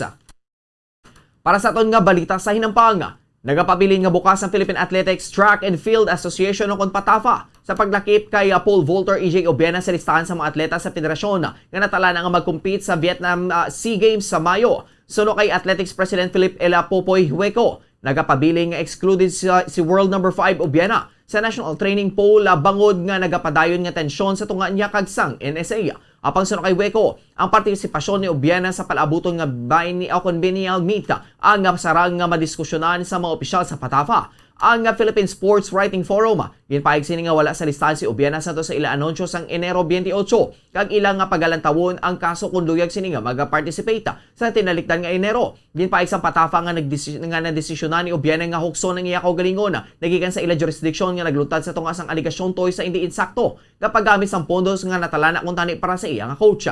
Apisar sini wala gid na sarado sang athletics body ang portahan para kay Obiena. Ang 26 anyos nga Olympian ang nakakuha sang gold nga medalya sa SEA Games sang 2019 matapos ini ma-clear ang 5.45 meters. Oras sa Bombo Radio Philippine Standard Time, 36 minutos ang nakaligad sa takna nga sa aga. Kagkaron sa ito naman nga showbiz news. Magabida si Sharon Cuneta sa feature film adaptation sang novel ni Marivis Oliven nga The Mango Bride. Sa Lunes o konsang Lunes, ginpabutag sa megastar niya excitement para sa palabuton nga proyekto nga siya man ang executive producer. Sa Instagram, nagpangayon isang pagpangamuyo agud mangin madanalago na nasamit nga proyekto sa Hollywood kag mangin isa ini ka paagi agud mabuksan ang mga portahan para sa tanan nga yara sa industriya. So sa aktres, ang movie ang pinakamaayo nga paagi agud makigangot sa global audience paagi sa pagbutang sa mga best Filipino talents kag mga istorya agud ipakigbahin ng isa ka emotional kag uplifting storya. Ang award-winning novel ang nagalibot sa kabuhi isang duha ka mga Filipina nga si Amparo kag Beverly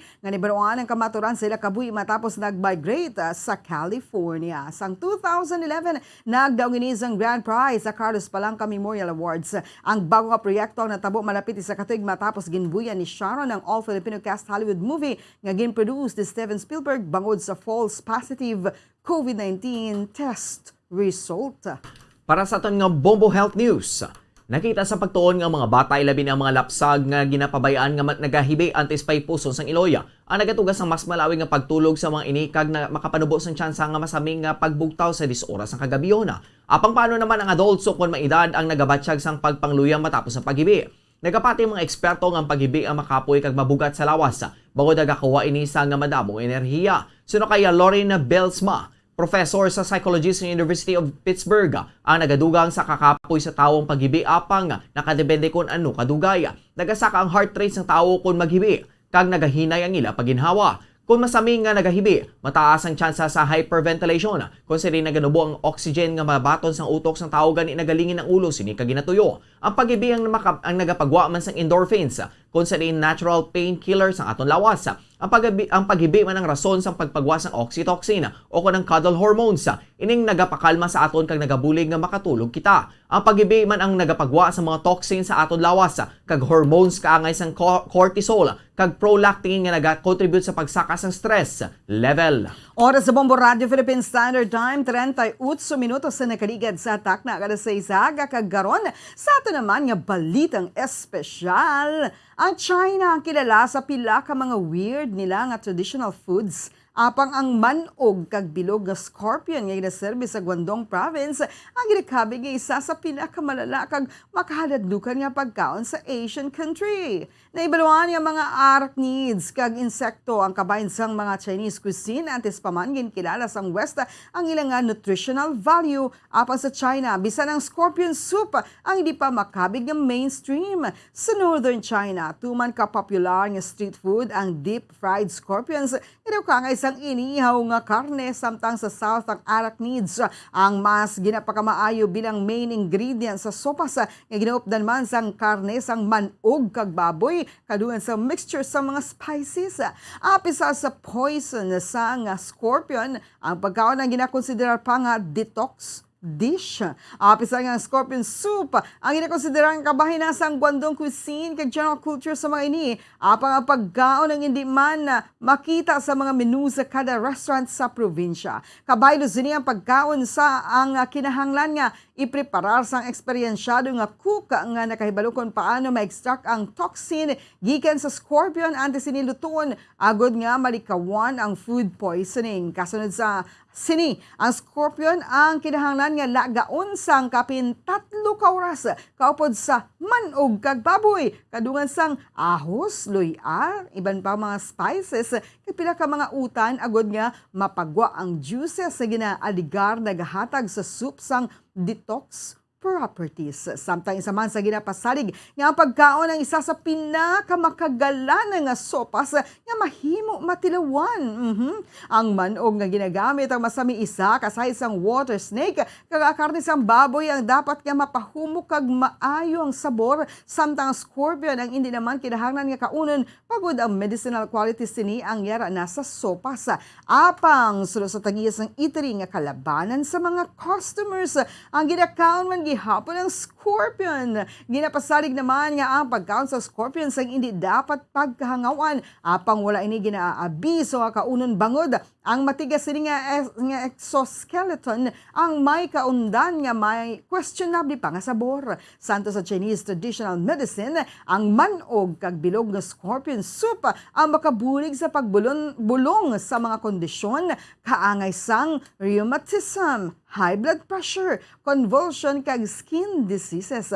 Apang kalabanan sa mga restaurants sa ginarekomendar ini bilang maayo nga nutritious nga paagi sa pabugnaw sa tion sang mainit nga summer season. Oras sa Bombo Radio Philippine Standard Time, 41 minutos na nakaligad sa takda nga 6 sa aga. Kagkaroon sa ato naman nga weather update.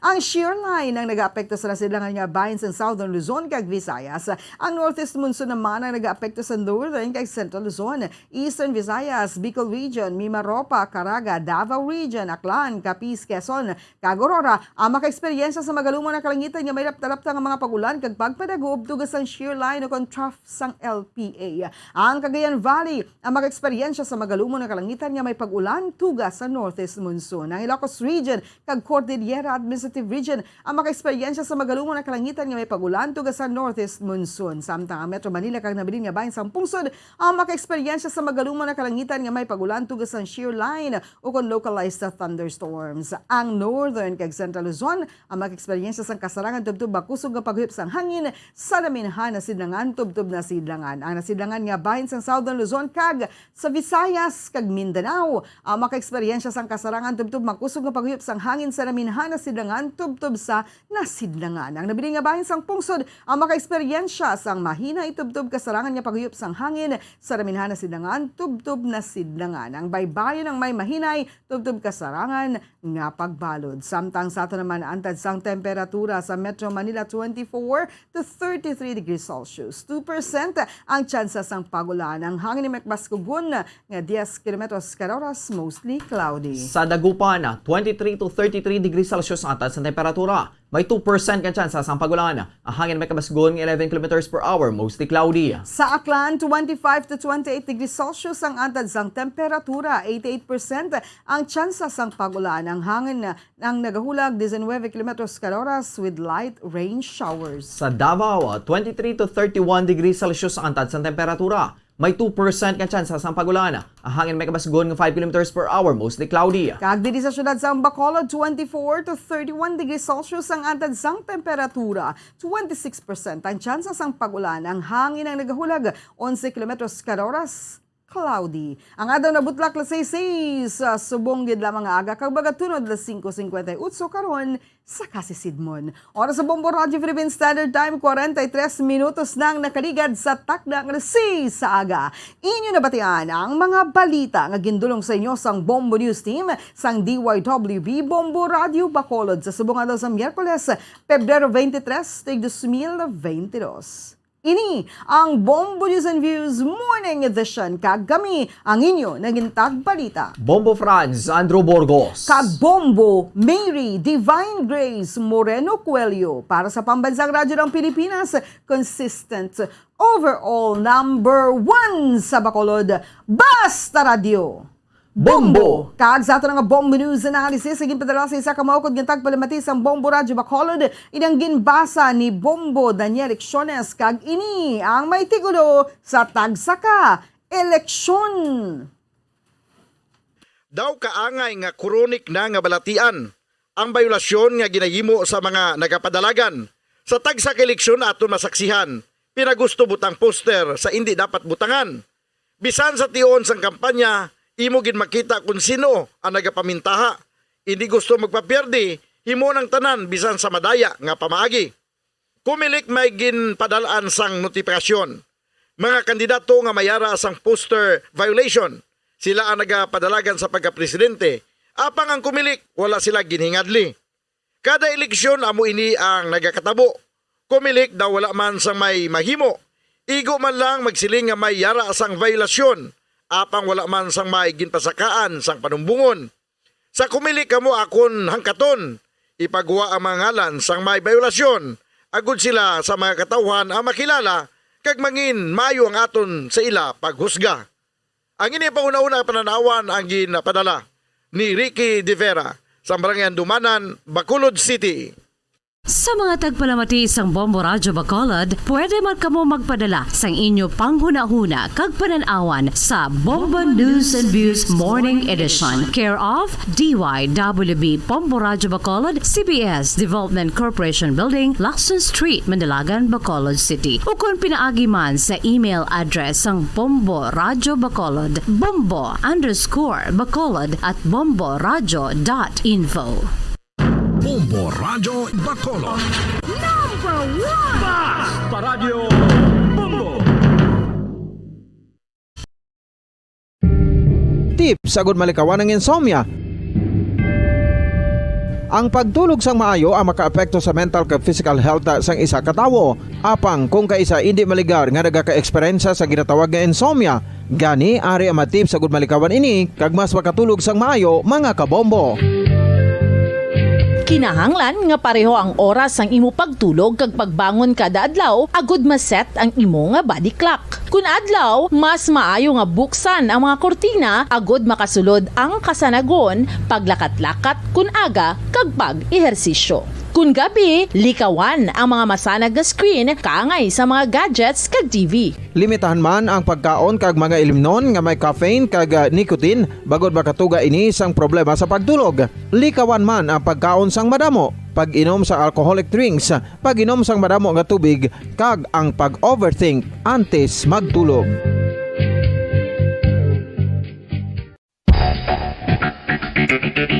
Ang husto nga paggamit sang earphones o kon headphones. Kalabanan sa karon, ilabi na sa mga pamatanon ang masaming nga nagagamit sang earphones o kon headphones sa tion sang nagausar sang gadgets.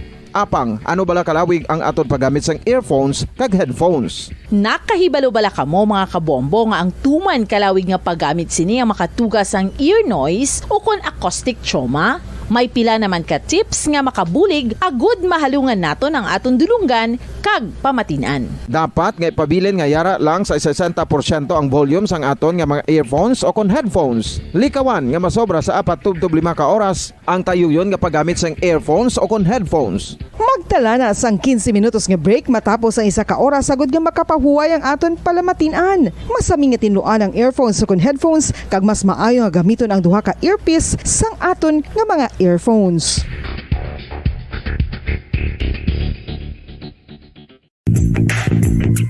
Sa karon nga may ginapangatubang nga pandemic, importante nga halungan kitang ikayong lawas. Apang hindi lang physical health ang dapat hatagan sa pagtamuda, bangod importante man ang mental health. Paano bala halungan ang aton nga mental health? Una, kinahanglan nga halungan nato ang aton kalawasan kaangay sang pagkaon, pag-ehersisyo, pagtulog kag pagpahuway sang insyakto bangod ang poor physical health ang makaapekto sang modo kag panghuna-huna sang isa ka tawo. Kinahanglan man nga mag-set sang boundaries sa tanan nga bagay, hatagan sang balorang kaugalingon kag iselebrar ang mga kadalagan bisan ano pa ini kagamay. Maayo man sa mental health ang pagpatawad sa isig kapareho. Bangod ginarelease sini ang kabugat sa balatsagon subong man ang pagkamapasalamaton. Sunod sa research, dako man ang mabulig sa pagpangamuyo sa paglikaw sa stress.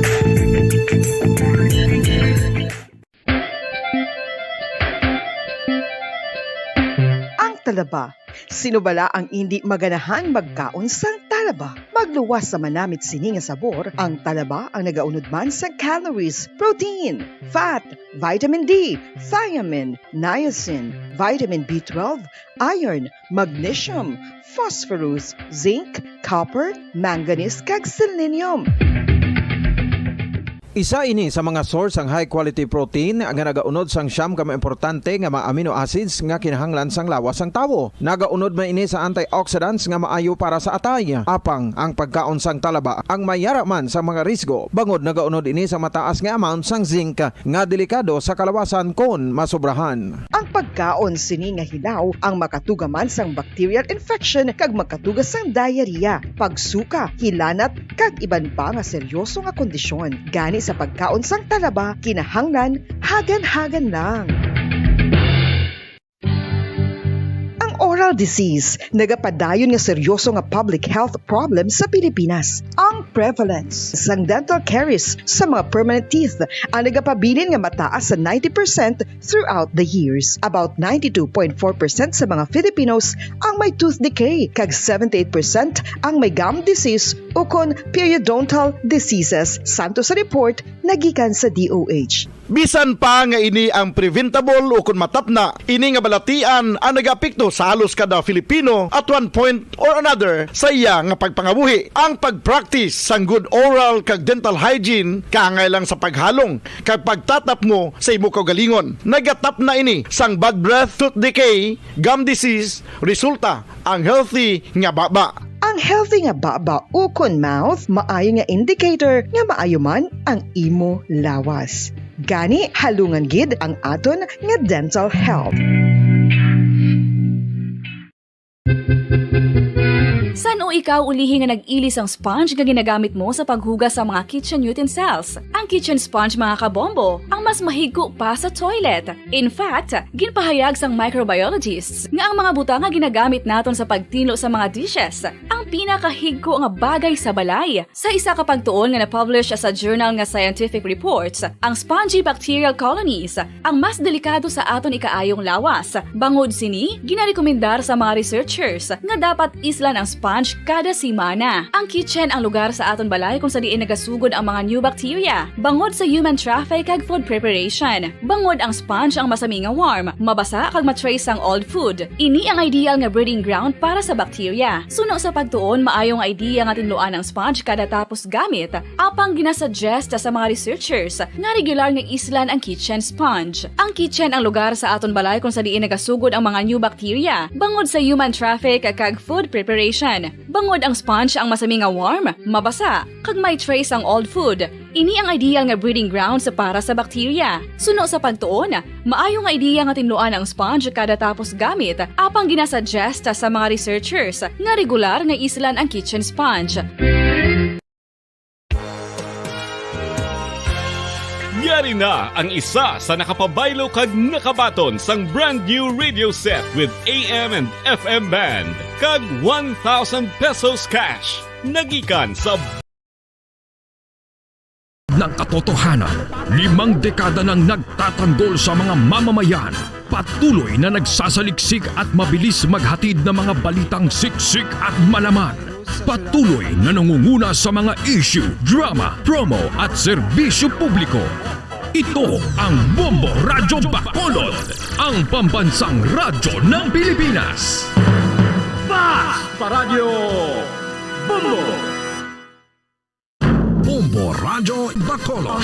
Number 1! Fast Paradyo Bombo!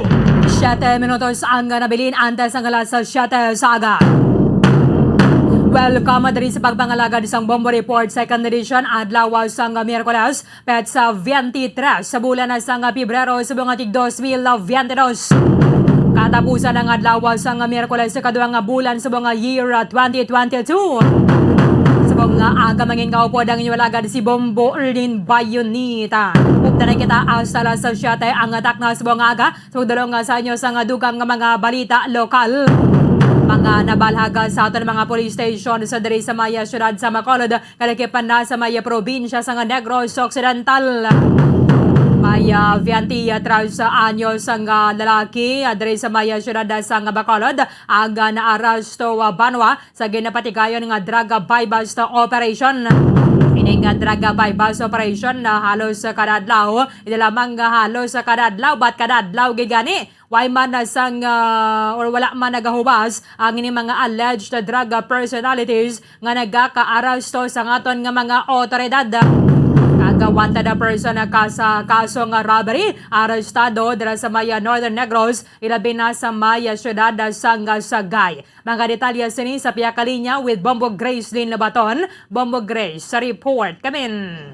Bomberlin, isa ka 23 anyos nga lalaki ang dakpan no sa kaso pagbayular sa Republic Act 9165 Bomberlin nga taga Binalbagan, no? Banwasang Binalbagan, kag ini siya si John Moreno Jr. Bomberlin, no? John Moreno Jr. kag yes, Bomberlin. Okay, sige.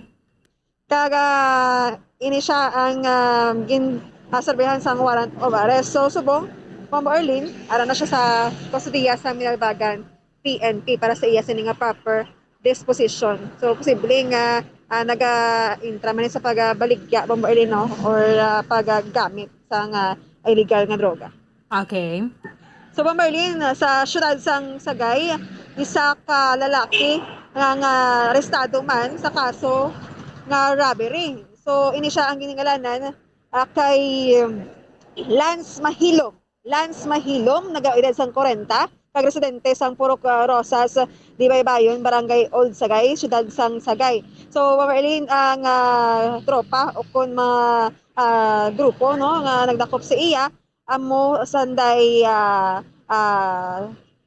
Jonel Guadalupe o kun ang hepe sang Sagay City, kaupod ang 605th Maneuver Company, second MP RMFP6, kag ini under supervision ni President Roy Compe, Ma'am Arlene, kag ini siya ang tigayang madakpan, no, sa Sagay, sa city. So Ma'am Arlene, ang iya sining warrant of arrest na issue sa February 6, 2017, kag subong sa kustodiya sa mga kapulisan dito sa Sagay City.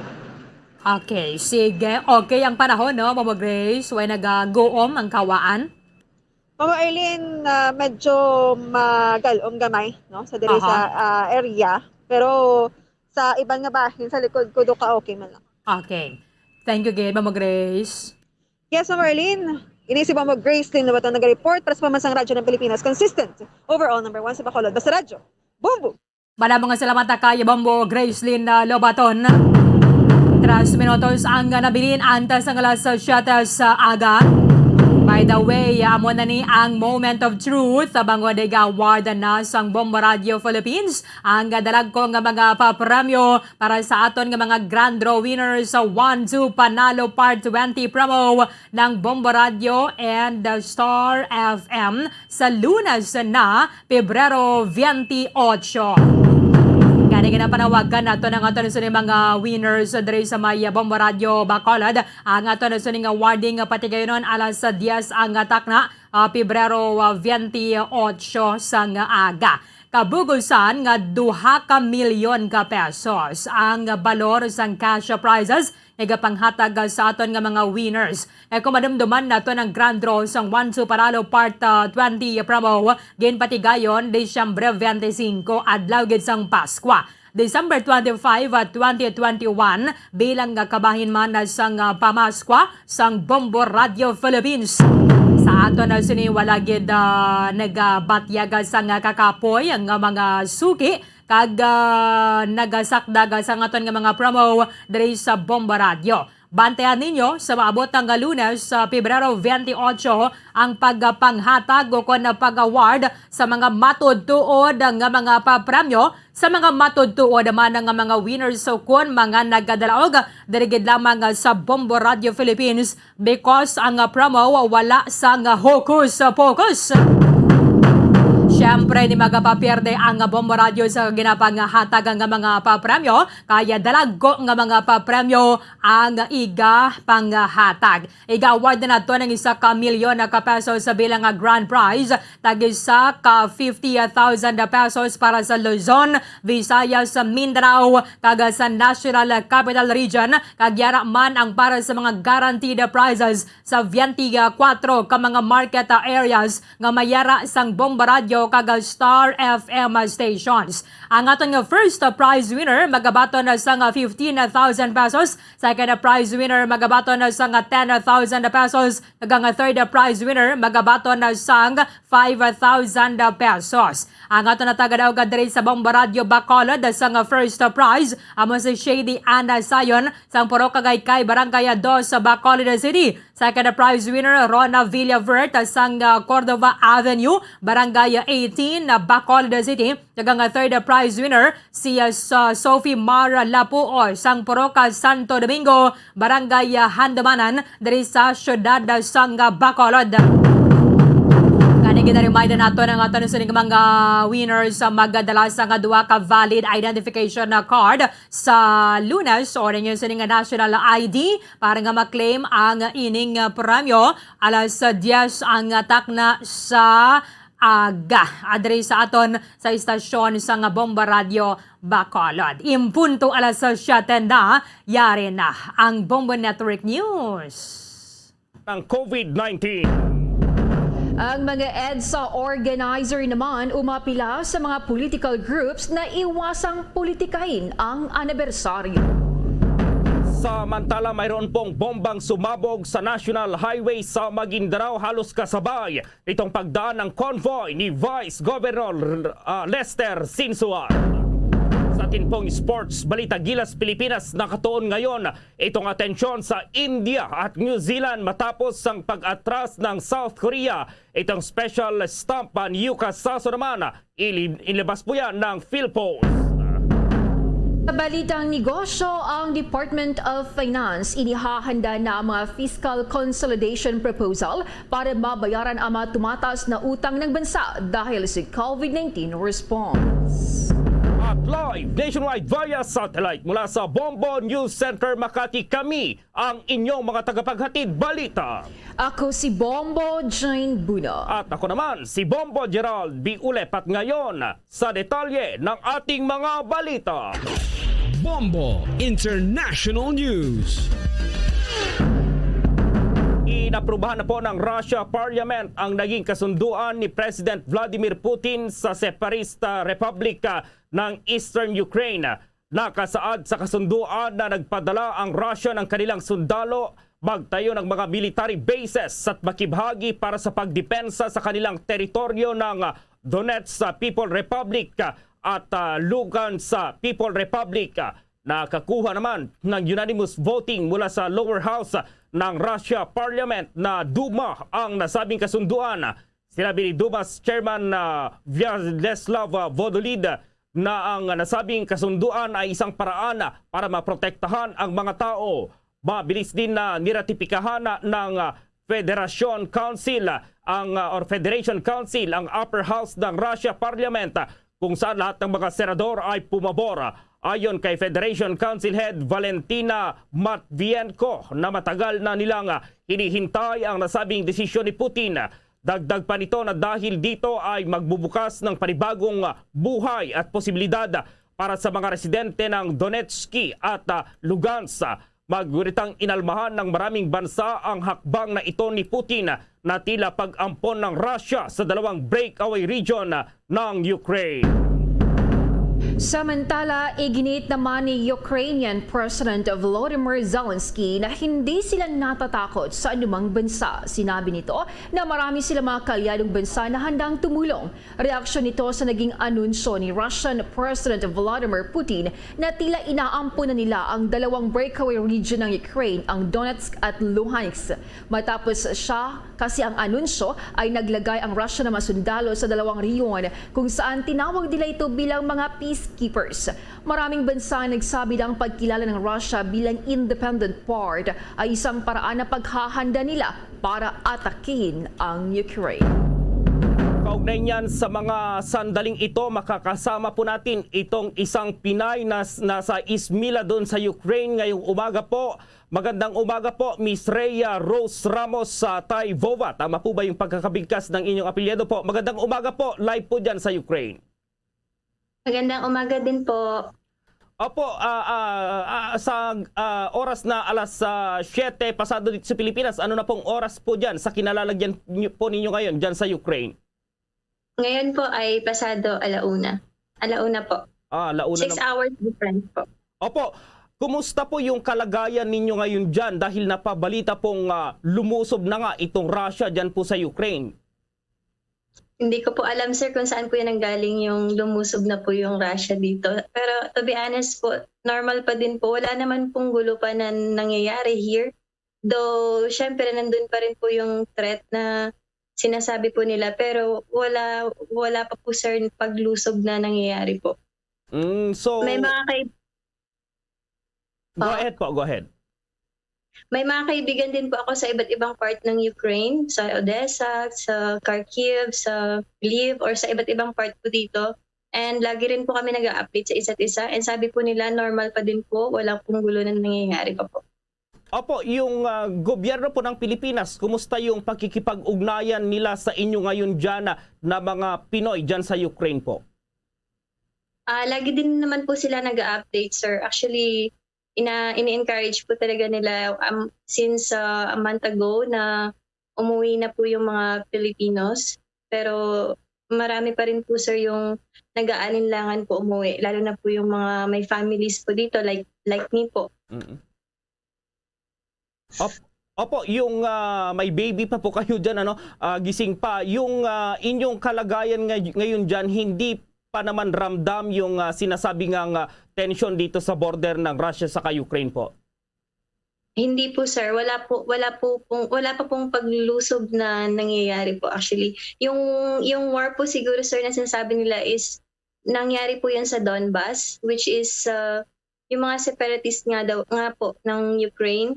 Pero it's not it's like 600 to 700 kilometers far from here po sa center. Opo, itong aking partner si Bombo Jane. Kasing ganda po ninyo. May katanungan din. Bombo Jane, go ahead. Alright, once again, good morning po mula dito sa Pilipinas, sa Ma'am Rose. Gusto ko lang pong itanong, simula na nagpadala ng tropa ang Russia dyan sa Ukraine border, may mga mamamayan na ba dyan sa Ukraine ang nagsilikas, Ma'am Rose?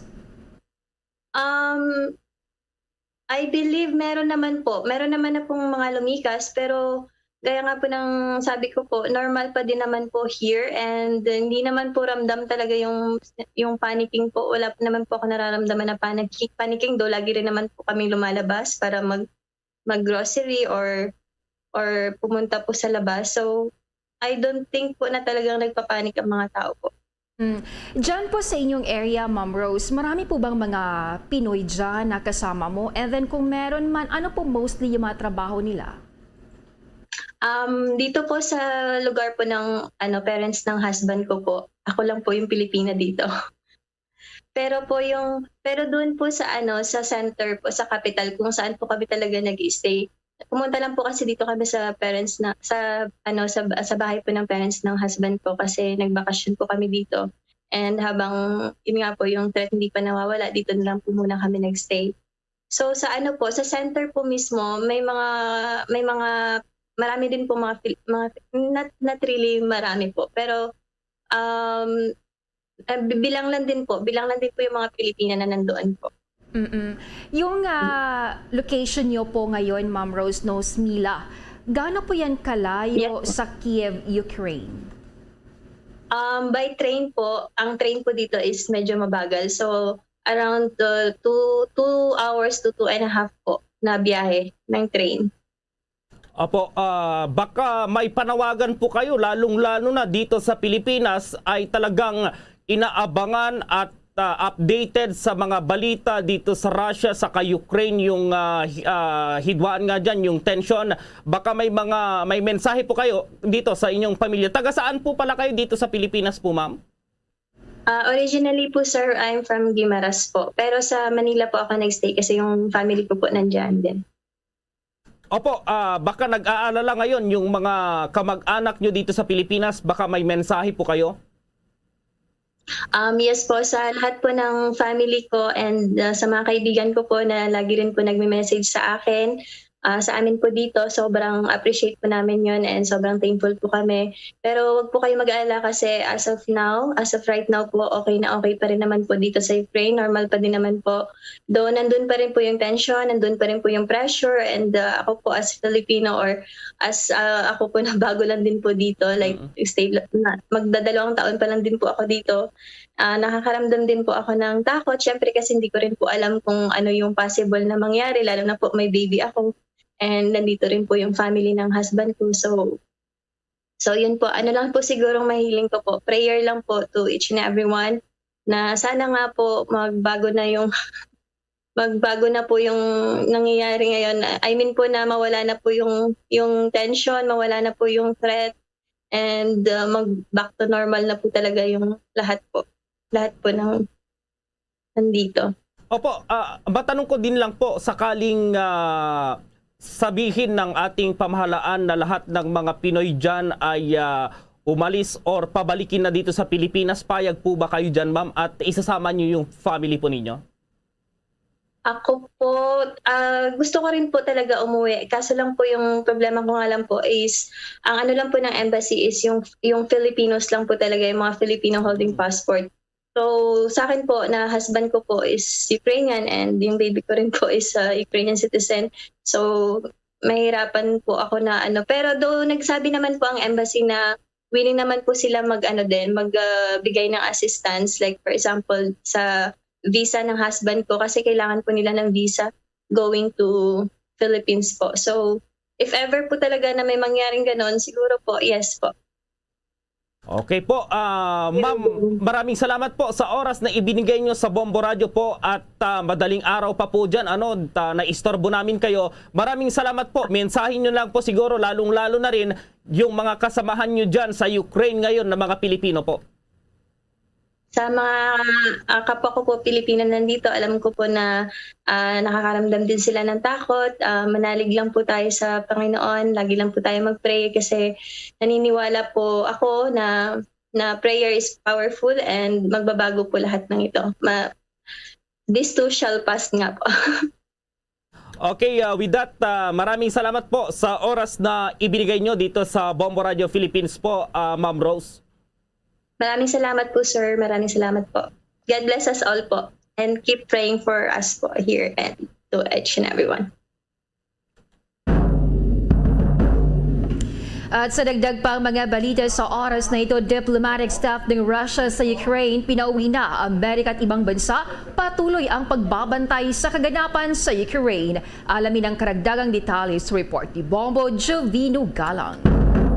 Desisyon ng Russia na kanilang tatanggalin ang mga diplomatic staff mula sa Ukraine. Kasunod ito ng patuloy na tensyon ng Russia at Ukraine. Ayon sa Russian Foreign Ministry, nalayo nilang maprotektahan ang buhay ng kanilang staff. Mula nang i-anunsyo kasi ni Russian President Vladimir Putin na tila magiging bahagi nila ang dalawang breakaway regions ng Ukraine, ay maraming umalma sa Ukraine at sila ay nagsagawa ng kilos protesta sa Russian Embassy na nakabase sa Ukraine. Samantala, inanunsyo rin ni US President Joe Biden ang unang tranche ng sanksyon laban sa Russia. Kinabibilangan ito ng pagputol ng pag-finance mula sa Western countries para tila gutumin ang Russia. Sinabi pa ng US President na nag-umpisa na ang Russia sa pag-atake sa Ukraine. Nagbabala rin si Biden na magpapatupad ng mabigat na sanctions kapag itinuloy ng Russia ang kanilang panunupil sa Ukraine. Paliwanag pa nito, ng desisyon ng sanctions ay isinanggunin niya muna sa ilang kaalyadong bansa. So I'm going to begin to impose sanctions in response far beyond the steps we and our allies and partners implemented in 2014. And if Russia goes further with this invasion, we stand prepared to go further as with sanctions. Who in the Lord's name does Putin think gives him the right to declare new so-called countries on territory that belonged to his neighbors? This is a flagrant violation of international law and demands a firm response from the international community. Over the last few months, we've coordinated closely with our NATO allies and partners in Europe and around the world to prepare that response. We've said all along, and I've told Putin to his face more than a month ago, that we would act together. And the moment Russia moved against Ukraine, Russia has now undeniably moved against Ukraine by declaring these independent states. So today, I'm announcing the first tranche of sanctions to impose costs on Russia in response to their actions yesterday. These have been closely coordinated with our allies and partners and will continue to escalate sanctions if Russia escalates. We're implementing full blocking sanctions on two large Russian financial institutions, VEB and their military bank. We're implementing comprehensive sanctions on Russian sovereign debt. That means we've cut off Russia's government from Western financing. It can no longer raise money from the West and cannot trade in its new debt on our markets or European markets either. Starting tomorrow and continuing in the days ahead, we'll also impose sanctions on Russia's elites and their family members. They share in the corrupt gains of the Kremlin policies and should share in the pain as well. And because of Russia's actions, we've worked with Germany to ensure Nord Stream 2 will not, as I promised, will not move forward. As Russia contemplates its next move, we have our next move prepared as well. Russia will pay an even steeper price if it continues its aggression, including additional sanctions. Nag-uulat para sa Pambansang Radyo ng Pilipinas, Bombo Juvino Galang, Basta Radyo, Bombo! Ngayon pa lamang ay nagpaalala na ang Bureau of Internal Revenue naman sa mga tumatakbong mga kandidato na sa May 9 elections sa kaugnay pa rin sa kanilang tax obligations. Sa kanilang Revenue Memorandum Circular number 22, series of 2022 na inanunsyo nitong buwan ng Pebrero, nagpaalala na ang BIR sa mga kandidato, political parties, maging yung mga party list groups, maging sa mga campaign contributors na mag-register na dito sa Taxman, mag-issue ng official receipts at withhold tax. Base sa memorandum circular, dapat daw ay may duty itong bawat individual at kandidato, maging ng mga political parties at party list groups na i-update yung kanilang registration sa BIR nang naghain ang mga ito ng Certificate of Candidacy. Kailangan daw itong isagawa sa mga regional district offices na siyang may jurisdiction sa mga political subdivision kung saan tatakbo ang mga kandidato. Kung hindi naman daw pwede sa mga regional district offices, ay pwede itong isagawa sa kanilang principal residence, itong registered head o principal office address. Sinabi ng Taxman na ang mga individual candidates ay dapat rehistrado bilang professional in general at bilang isang politician na nasa special code ng BIR registration system. Ang mga political parties at party list groups ay kailangan namang ma-register bilang political party sa ilalim ng special code ng BIR registration system.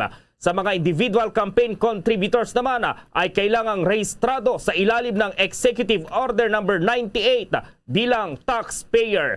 Nasa jurisdiction din ito ng regional district offices o RDO at nakalagay itong address sa ilalim ng BIR Form number 1904. Ang mga non-individual campaign contributors ay dapat ding magrehistro sa regional district offices gamit ang principal place of business, maging ng head office sa ilalim ng BIR Form number 1903. Nasa 500 pesos naman ang kailangang bayaran ng mga kandidato o political parties bilang annual registration fee. Nagpahayag ngayon ng pagkabahala ang Department of the Interior Local Government kung masusunod nga pa ang minimum health protocols kapag nagsimula na ang kampanyahan sa buwan ng Marso para yan sa mga tumatakbo sa lokal na posisyon. Sinabi ni Interior Secretary Jonathan Malaya na nababahala raw ang DILG na mas mahirap daw ipatupad ang minimum health protocols kapag nagsimula ng local campaign period na magsisimula sa Marso 25. Dahil dito sinabi ni Malaya na dapat daw ay pag-isipan na ng ating pamalaan kung napapanahon na nga bang ilagay sa Alert Level 1 status ang ilang lugar sa bansa, lalo na sa NCR. Sa ilalim ng pinakamababang alert level, papayagan na ang intra-zonal at interzonal travel kahit anong edad pa may ito at kahit mayroong comorbidities. Lahat din ng mga establishment, individual o mga aktibidad ay papayagan ng mag-operate, magtrabaho sa pamamagitan ng full on-site o venue kabilang ng seating capacity pero isaalang-alang pa rin naman ang public health standards. So ngayon nasa 343 na lugar pa sa bansa nasa ilalim ng granular lockdown sa buong kapuluan. Pero nag-commit naman ang mga alkalde na handa mga ito kung idadeklara ang ng national government na ilagay ang buong bansa sa Alert Level 1 sa susunod na linggo. Mamaya po abangan na itong ating parayam din kay OWA Administrator Hans Leo Kakdak para alamin itong kanilang hakbang ngayon dahil ito nga sinasabing mayroon na raw persa itong Russia doon pa rin sa Ukraine. Samantala muna, Bombo Jane. Siniguro ngayon ng Palasyo ng Malacanang na makakapagtalaga si Pangulong Rodrigo Duterte ng 3 bagong commissioners ng Commission on Elections bago ang deadline. Sinabi naman ni Acting Presidential Spokesperson Carlo Nograles na hindi pa ito makapagbigay ng eksaktong petsa kung kailan ilalabas ang listahan ng itatalagang mga commissioners. Pero sinabi nitong hindi naman daw nakakalimutan ang Pangulong Duterte ang mga deadlines, lalo na ang pagtatalaga ng bagong commissioners ilang buwan bago ang May 9 elections. Base pa sa Omnibus Election Code, pinagbabawalan nito ang head, official o appointing officer ng isang government office, agency o instrumentality kahit national man o local, kabilang ng government-owned o controlled corporations ng pag-appoint ng mga bagong employees, pagbuo ng bagong posisyon, pag-promote o pagbibigay ng salary increase, 45 days bago ang halalan o 30 days bago ang special election. Maliban na lamang kapag mayroong pahintulot dito ang COMELEC. Parehong batas din ang nagsasabing hindi pwedeng ibigay ng COMELEC ang authority para sa exemption sa pagtatalaga ng mga posisyon, maliban na lamang kapag ang mga itatalaga ay may magiging daan para magkaroon ng magandang function ang komisyon. Pero hindi dapat mapunuan ang naturang posisyon para maimpluwensyahan lamang ang halalan. Kaparehong prohibition sa appointment ay nasa ilalim din ng COMELEC Resolution 10742. Sa ngayon, mayroon pang 75 days bago ang halalan na unang isasagawa sa kasaysayan na mayroong pandemic. Kung maalala noong nitong February lamang nang magretiro ang dati mga opisyal ng COMELEC na kinabibilangan ni na COMELEC Chairman Sharif Abbas, dating Commissioners Rowena Gunzon at Antonio Co. Jr. Sa mga sandaling ito, kumuha tayo ng update. Ano na nga ba itong status ng Pilipinas kaugnay pa rin sa pagpapahintulot na makapasok dito sa bansa yung mga nasa Hong Kong dahil pa rin dito nga sa lumalalang COVID situation doon at nasa naiya si Bombo Raymond Tirasa. Patuloy nga ang monitoring ng gobyerno ng Pilipinas sa sitwasyon ng COVID-19 sa Hong Kong, kung saan ay concentrated yung ating napakaraming mga overseas Filipino workers. Pero sa mga sandaling ito, sa kabila ng surge ng COVID-19 sa Hong Kong, ay hindi isasara ng Pilipinas ang mga pintuan o kaya mga borders sa Hong Kong sa kabila ng malalang kaso ng COVID-19.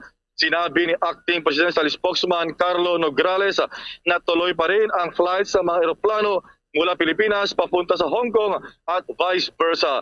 Iliwanag ni Nograles, maliban na lamang kung mismong Hong Kong government ang magsasara ng pintuan para sa mga Pinoy na galing sa Pilipinas. Iniyag ni Nograles, maging ang mga Pinoy, partikular ang mga overseas Filipino workers na nasa Hong Kong na nagnanais makauwi sa Pilipinas ay papayagan na makapasok sa bansa. Nauna rito, tutulungan na ng pamahalaang Pilipinas sa pamamagitan ng Philippine Overseas Labor Office o POLO ang mga OFWs sa Hong Kong na nagpositibo sa COVID-19. Ayon kay Nograles, pinapayuhan ng pamahalaan ang mga Pinoy na magtungo sa Hong Kong na dapat fully vaccinated o kaya ay may booster shot laban sa COVID-19. Ito naman ang bahagi ng pahayag ni Secretary Nograles. No decision on that matter yet as of the moment. We just must ensure that lahat ng ating mga kababayang OFW na pupunta sa ibang lugar kailangan fully vaccinated po. Yan po pinakamabisang paraan para ma-assure natin yung kanilang full protection pag sila po'y pumunta ng ibang bansa. Ang bahagi ng pahayag ni Secretary Nograles. Samantala, tiniyak naman ni Consul General Rally Tejada, ito yung ating kinatawan sa Hong Kong Administrative Region, Bombo Gerald, na nangako na ang gobyerno ng Hong Kong na gagamutin nila ang lahat ng mga Pilipino na magpositibo sa COVID-19. Ito sa gitna ng mga napaulat na itiyataboy o kaya ay hindi pinapapasok o kaya walang available na kwarto sa mga ospital ang ating mga kabayang nagpopositibo sa Hong Kong. Pero sa ngayon daw ay nangako na ang Labor Department ng Hong Kong na lahat ng mga OFWs na magpositibo sa COVID-19 ay kanilang gagamutin o kung hindi na kailangan ng gamutan o ospital ay doon naman sila bibigyan ng isolation rooms, may isolation facility na doon dadalhin yung ating mga kababayan, Bombo Gerald, Bombo Jane. At pakinggan natin yung bahagi ng pahayag ni Consul General Rally Tejada. Upon our representations, the Hong Kong government through the Labor Department assured the consulate that all Filipinos in Hong Kong, most especially, of course, our hardworking foreign domestic helpers that are needing medical attention and isolation, will be treated and taken to an isolation facility if necessary. The consul also published a comprehensive yet easy-to-follow advisory to guide the Filipino community regarding the current health protocols in Hong Kong that everyone must follow if one tests positive for COVID-19. The Philippine government, through the consulate, continues to work hard to assist all Filipinos in Hong Kong. Thus, we urge all Filipinos in Hong Kong to take utmost care, stay in a safe environment, and follow all social distancing measures. Yan yung naging bahagi ng pahayag ni Philippine Consul General Rally Tejada. Bombo Jane, Bombo Gerald. Bombo Raymond, mayroon din bang tulong yung binibigay ngayon ng gobyerno ng Pilipinas dyan sa ating mga OFWs dyan sa Hong Kong, Bombo Raymond? Meron silang ibinibigay sa mga nagpositibo at gumaling na. Meron silang ibinibigay na $200. So malaki-laki rin yun. More or less nasa kung 50 pesos ay nasa 10,000 pesos din yun. Bombo Gerald, kung $200. So malaking bagay, parang aftercare ang tawag nila doon. Kumbaga parang gagamitin nila for the meantime, lalo kung yung mga sila ay nawala ng trabaho o pinaalis ng kanilang employer. Pero ina-assist din nila na hindi sila paalisin ng kanilang mga employers, Bombo Gerald, dahil bawal daw sa batas sa Hong Kong yung kumbaga automatic termination pag sila ay nagpositibo sa COVID-19, Bombo Gerald. Oo, kumusta naman yung coordination ng ating mga kababayan ngayon dyan dito sa ating pamahalaan para dun sa yung mga gustong umuwi, Bombo Raymond? Well, sabi ni Conjen Tejada ay maayos daw yung kanilang koordinasyon at maganda yung kanilang working relationship sa POLO, yung ating kiyatawan yun ng Department of Labor and Employment, at in-assist yung ating mga kababayan. At marami yung mga grupo yan ng mga OFWs, Bombo Gerald, sa Hong Kong. So meron silang parang mga group leaders, yung ating mga Filipino communities doon. So talagang lahat sila, sinabi ni Conjen Tejada, na tinutulungan sa legal at even sa financial assistance at maging para sila ay ma-treat o maipagamot sa kinaukulang ospital, Bombo Gerald. Si Bombo Jane, may katanungan din. Bombo Jane, go ahead. Alright, Bombo Raymond, since papayagan namang makauwi dito sa Pilipinas ang mga OFW sa Hong Kong na gustong umuwi, kailangan pa rin nila pagdating dito, Bombo Raymond, na mag-quarantine? Well, kapag sila na ay gumaling, for example, sila ay nagpositibo sa Hong Kong, sila na ay gumaling at negative na, pagdating sa Pilipinas ay hindi na sila kailangan pang mag-quarantine, mag-mandatory, basta may negative result sila, Bombo Jane. It applies kahit sa ibang bansa, lalo na yung mga non-visa countries, ay basta sila ay fully vaccinated, pagdating sa Pilipinas ay wala ng mandatory quarantine unless na may pagbabago sa March 1 sa ganong umiiral na protocol sa ngayon, Bombo Jane. Bombo Raymond, mayroon din bang tulong pagdating dito sa Pilipinas? Paano yung mga wala ng trabaho? May ibibigay ba yung pamahalaan na trabaho dito sa mga uuwing mga OFWs na yan, Bombo Raymond? Well, nagpapatuloy yung programa ng Department of Labor and Employment, siyempre through OWA. Meron silang ibinibigay na livelihood assistance na nasa 10,000 pesos. Yung mga na-displace o nawala ng trabaho at na-repatriate na OFWs.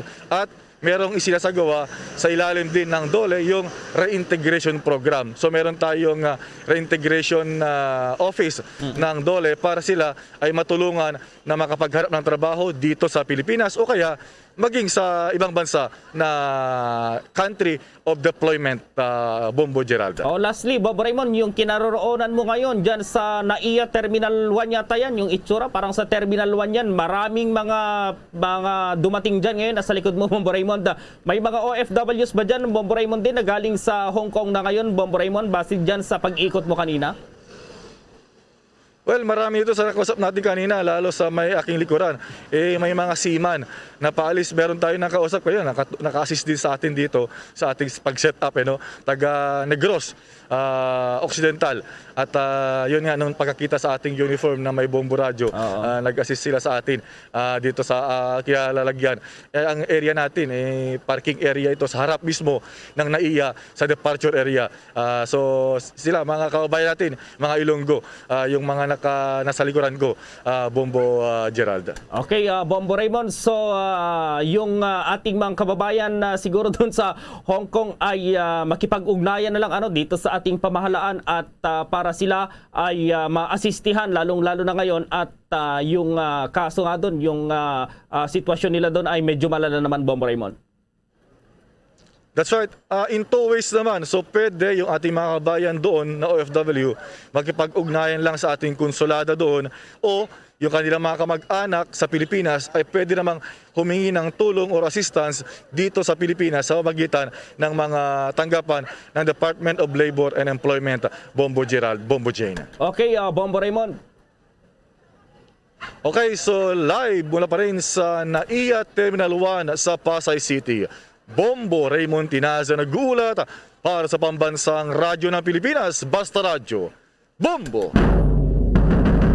Sa iba pang mga balita, sinimulan na ng Department of Justice o DOJ ang isa sa dalawang preliminary investigation na may kaugnayan sa pagkamatay ng 9 na aktivista sa Calabarzon noong March 2021. Kabilang sa mga namatay sa tinaguriang Bloody Sunday ang mag-asawang sina Ana Marie at Ariel Evangelista, maliban sa mag-asawa ay 7 pang namatay sa Rizal. Ang panel ng DOJ na nagsasagawa ng investigasyon ay binubuo nito nina Hegel Jasper Balderrama, Glacy Tabirara at Senior Assistant Prosecutor Marmari Satin Vivas.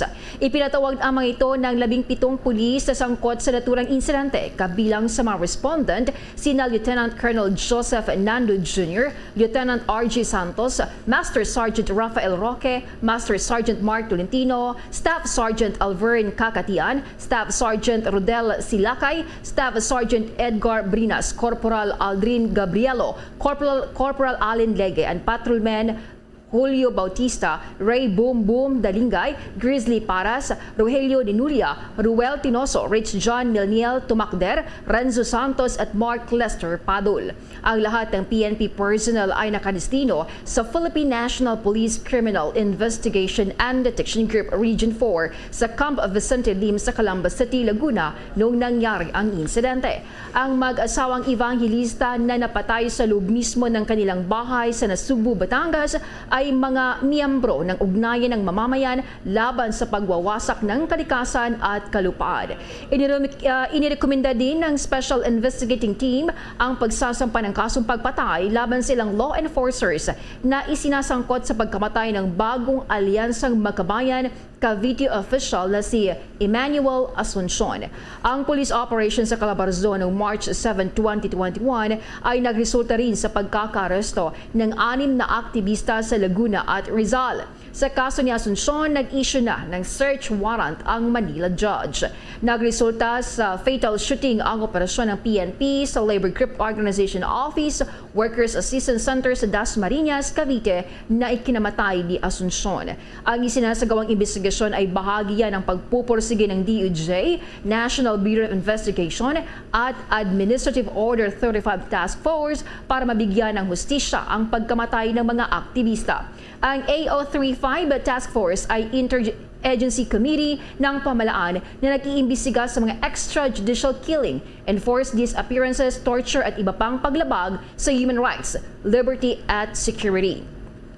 Isasagawa naman ang susunod na pagdinig sa March 1 para malaman kung may probable cause ang inihaing reklamo at masampahan ng kasong pagpatay ang mga isinasangkot na pulis. Samantala po, marami sa mga empleyado ang natanggal sa trabaho habang iba naman ay nawalan ng pagkakakitain dahil pa rin sa pandemya. Hindi ito ligid sa kalaman ni Vice President Leni Robredo kaya isa ito sa tututukan niya kapag siya ang nahalal na presidente sa May 2022 elections. Sa isang panayam po sa radyo, ibinida ni Robredo ang konkretong plano niya para makabalik ng trabaho at makapaglikha pa ng mas maraming trabaho para sa mga Pilipino. Sa kanyang hanap buhay para sa lahat plan, palalakasin ang mga lokal na industriya na magbibigay ng maraming trabaho. Samantala, nagtungo naman si Cal Yudy de Guzman sa Cebu kahapon. Sa kanyang Facebook post, nakipagpulong si de Guzman kay Cebu City Mayor Tommy Osmeña. Kahapon naman nagsagawa si Presidential Bet Manila Mayor Isko Moreno ng huling araw ng first wave ng Mindanao Legs sa General Santos City.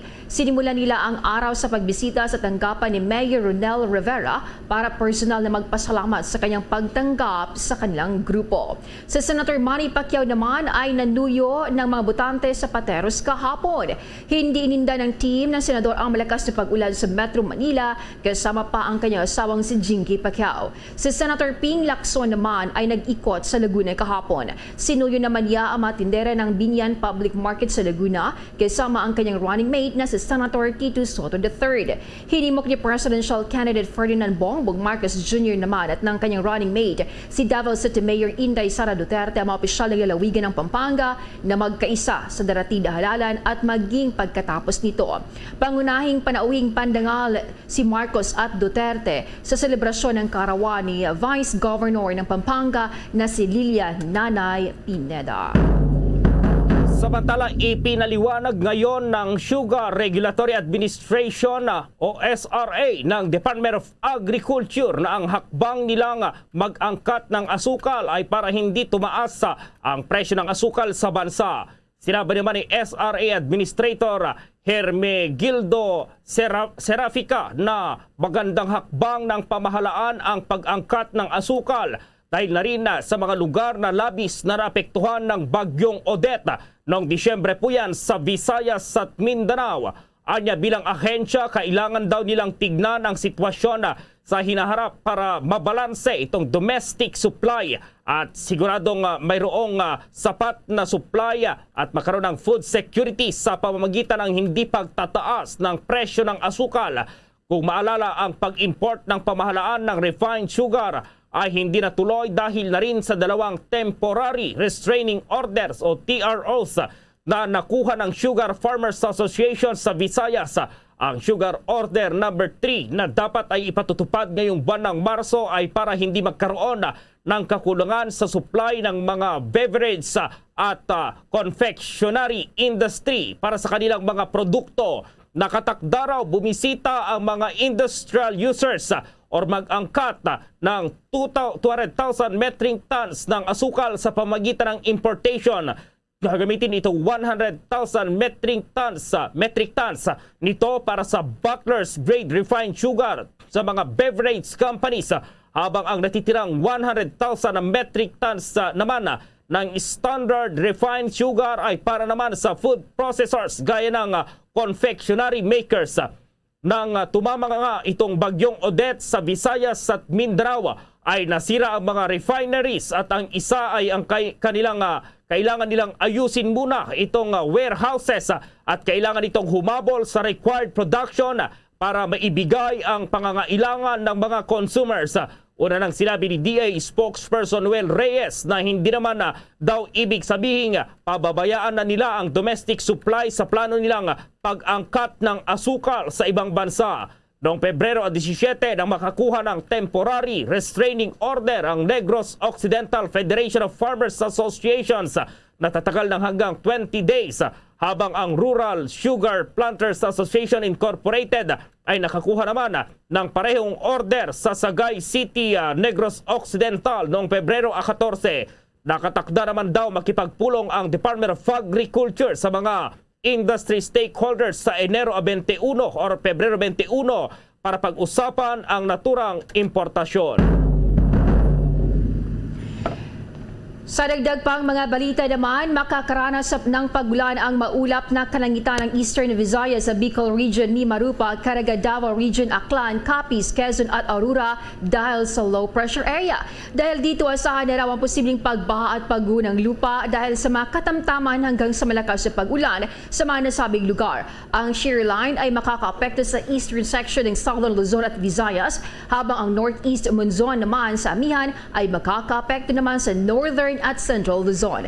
Kalat-kalat na rain showers at thunderstorms naman ang mararanasan sa Eastern Visayas, Bicol Region, Mimarupa, Caraga, Davao Region, Aklan, Capiz, Quezon at dahil sa shear line ng low pressure area. Posible ring makaranas ng flash of floods o landslide ang naturang mga lugar kapag makaranas ng katamtaman hanggang sa malakas na pagulan.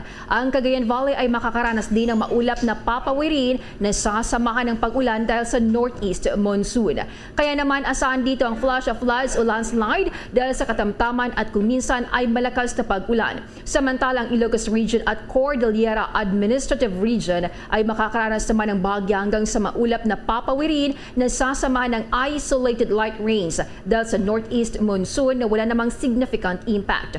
Ang Metro Manila at nalalabing bahagi ng bansa ay makakaranas ng bahagyang maulap hanggang sa maulap na papawirin na mayroong isolated rain showers o thunderstorms dahil sa shear line.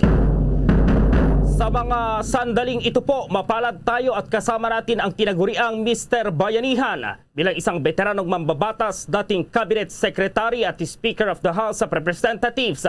Patuloy siyang humahanap po ng paraan at solusyon para sumaya ang pamilyang Pilipino, may pandemya man o wala. Ang tinutukoy ko po ay walang iba kundi ang kinatawan ng Taguig Pateros at Speaker of the House, Alan Peter Cayetano. Magandang umaga po, Speaker. Live na po tayo sa Bombo Radio Philippines, nationwide, worldwide. Magandang umaga, Bombo Gerald, at sa lahat ng ating kababayan, hindi lang sa Luzon, Visayas, Mindanao, yung mga nanonood po sa inyo, sa inyong social media, sa mga OFWs around the world. Magandang araw po sa inyong lahat. Salamat sa pagkakataon na to, Gerald. Okay po, Speaker, kukunin po namin itong inyong opinion sa ilang mga nakaraang debate at forum na nilahukan po ng mga presidential wall. Sabi ng iba, hindi ito nakakatulong na pataasin ang survey ratings, pero para sa inyo, mahalaga ang mga debate at forum para malaman ng mga botante ang plano at yung mga plataforma ng kumakandidato sa halalan, Senator. Well, Gerald, di ba simula sa ating pagkabata, whether yan po ay sa Biblia o whether yan ay sa lessons natin, ang sinasabi, kung anong ating itatanim, yan din ang ating aanihin. So kung sino man ang ating itatanim sa Malacanang, sa Governor's Office, sa Mayor's Office, sa Senado, Kongreso, napaka-importante na malaman natin ano tinatanim niya. At yung pong mga interview, yung mga lalo pag no holds barred, yan pong mga forum at debate, ay isang paraan na makilala talaga natin kung sino yung taong ilalagay natin sa pwesto, no? Kung makikita po natin, hindi nagkakasabay-sabay ang mga presidential, ang karaniwan dahilan nila po ay yung schedule at saka po yung umaangal sila kung sinong moderator. So actually, may suggestion ako dyan, Gerald, di ba? Sa Amerika, ang ginagawa nila, bawat kandidato may representative. So yung COMELEC, convener lang siya, tagatawag lang ng meeting. Sa meeting na yon, yung representative, sila na magsasabi kailan ang debate, gaano kahaba, ano yung rules. Sa ganung paraan, wala pong makakagawa ng excuse, no? Pero kung tatanungin mo ko, Gerald, talagang napaka-importante. I'll give you a quick example, no? For example po sa agriculture, no? 1/3 at least ng ating agricultural land ay hindi irrigated. Ganon din po sa farm to market road, no? Napakalaki pang area na hindi. So, hindi ba natin gusto malaman sa mga kandidato? Matatapos nyo ba sa 6 years yan? Kung matatapos nyo, saan nyo kukunin ang pera? At pag ginawa nyo yan, ano pang gagawin nyo para muling manumbalik po ang sigla ng ating mga magsasaka? So, madali pong magbigay ng motherhood statement. Pero mahirap po na ipakita sa tao na kayang gawin to. So, kung ako, Gerald, ayoko masupresa kung sinong i-elect natin no? So may surveys yan. Pero minsan nasusupresa tayo na yung na-elect natin, hindi pala yan ang gagawin niya. Hindi pala yan mga taong i-appoint niya. Hindi pala yan ang priority niya. Yun po ang kalagayan ng debate at ng mga forum. Okay po, ang aking partner si Bombo Jane may katanungan din po. Speaker, Bombo Jane, go ahead. Alright, Speaker, dumako naman po tayo sa mainit na isyo ng e-sabong. Ayon sa balita po, magkakaroon ng hearing ang Senado tungkol sa nawawalang tao na di umano ay may kaugnayan sa e-sabong. Alam po ng lahat na talagang nilalabanan ninyo ito at iba pa mga bisyo na laganap ngayong pandemya. So ano po ang masasabi nyo sa investigasyon na ito, Speaker? Well, maraming salamat sa tanong na yan na Bombo Jane, at ako'y lubusan nagpapasalamat kay Senator Bato de la Rosa dahil parang nakakabingi na masyado yung katahimikan tungkol dito, no? Lalo po sa inyong mga provincial stations, no, pag nakakausap ko, meron parating isa o dalawang kaso na either napakalaki ng utang o kaya pinatakot para magbayad o kaya bata na hindi naman dapat nagsusugal pero nakapag-register sa cellphone niya. So etong kay Senator Bato, mas mabigat to kasi 30 na daw yung nawawalan tao at ang common nila sa pagkawala nila ay yung sabong at yung e-sabong. So I'm hoping lumabas ang totoo dito and I'm hoping magkaroon ng mga reforms, no? Siyempre kung ako tatanungin mo, dapat ipagbawal sa yung internet gambling, no? Pero kung yan po talaga ay itutuloy, yung mga reforma para protektado po lahat kasi hindi po tama na may takutan, may armado at may nawawalan tao for whatever reason, di ba? So Bombo Jane, thank you for that question. Okay, with that, maraming salamat po sa oras na ibinigay nyo sa Bombo Radio Philippines sa Speaker Alan Peter Cayetano. Mabuhay po kayo. God bless you. Magandang umaga po.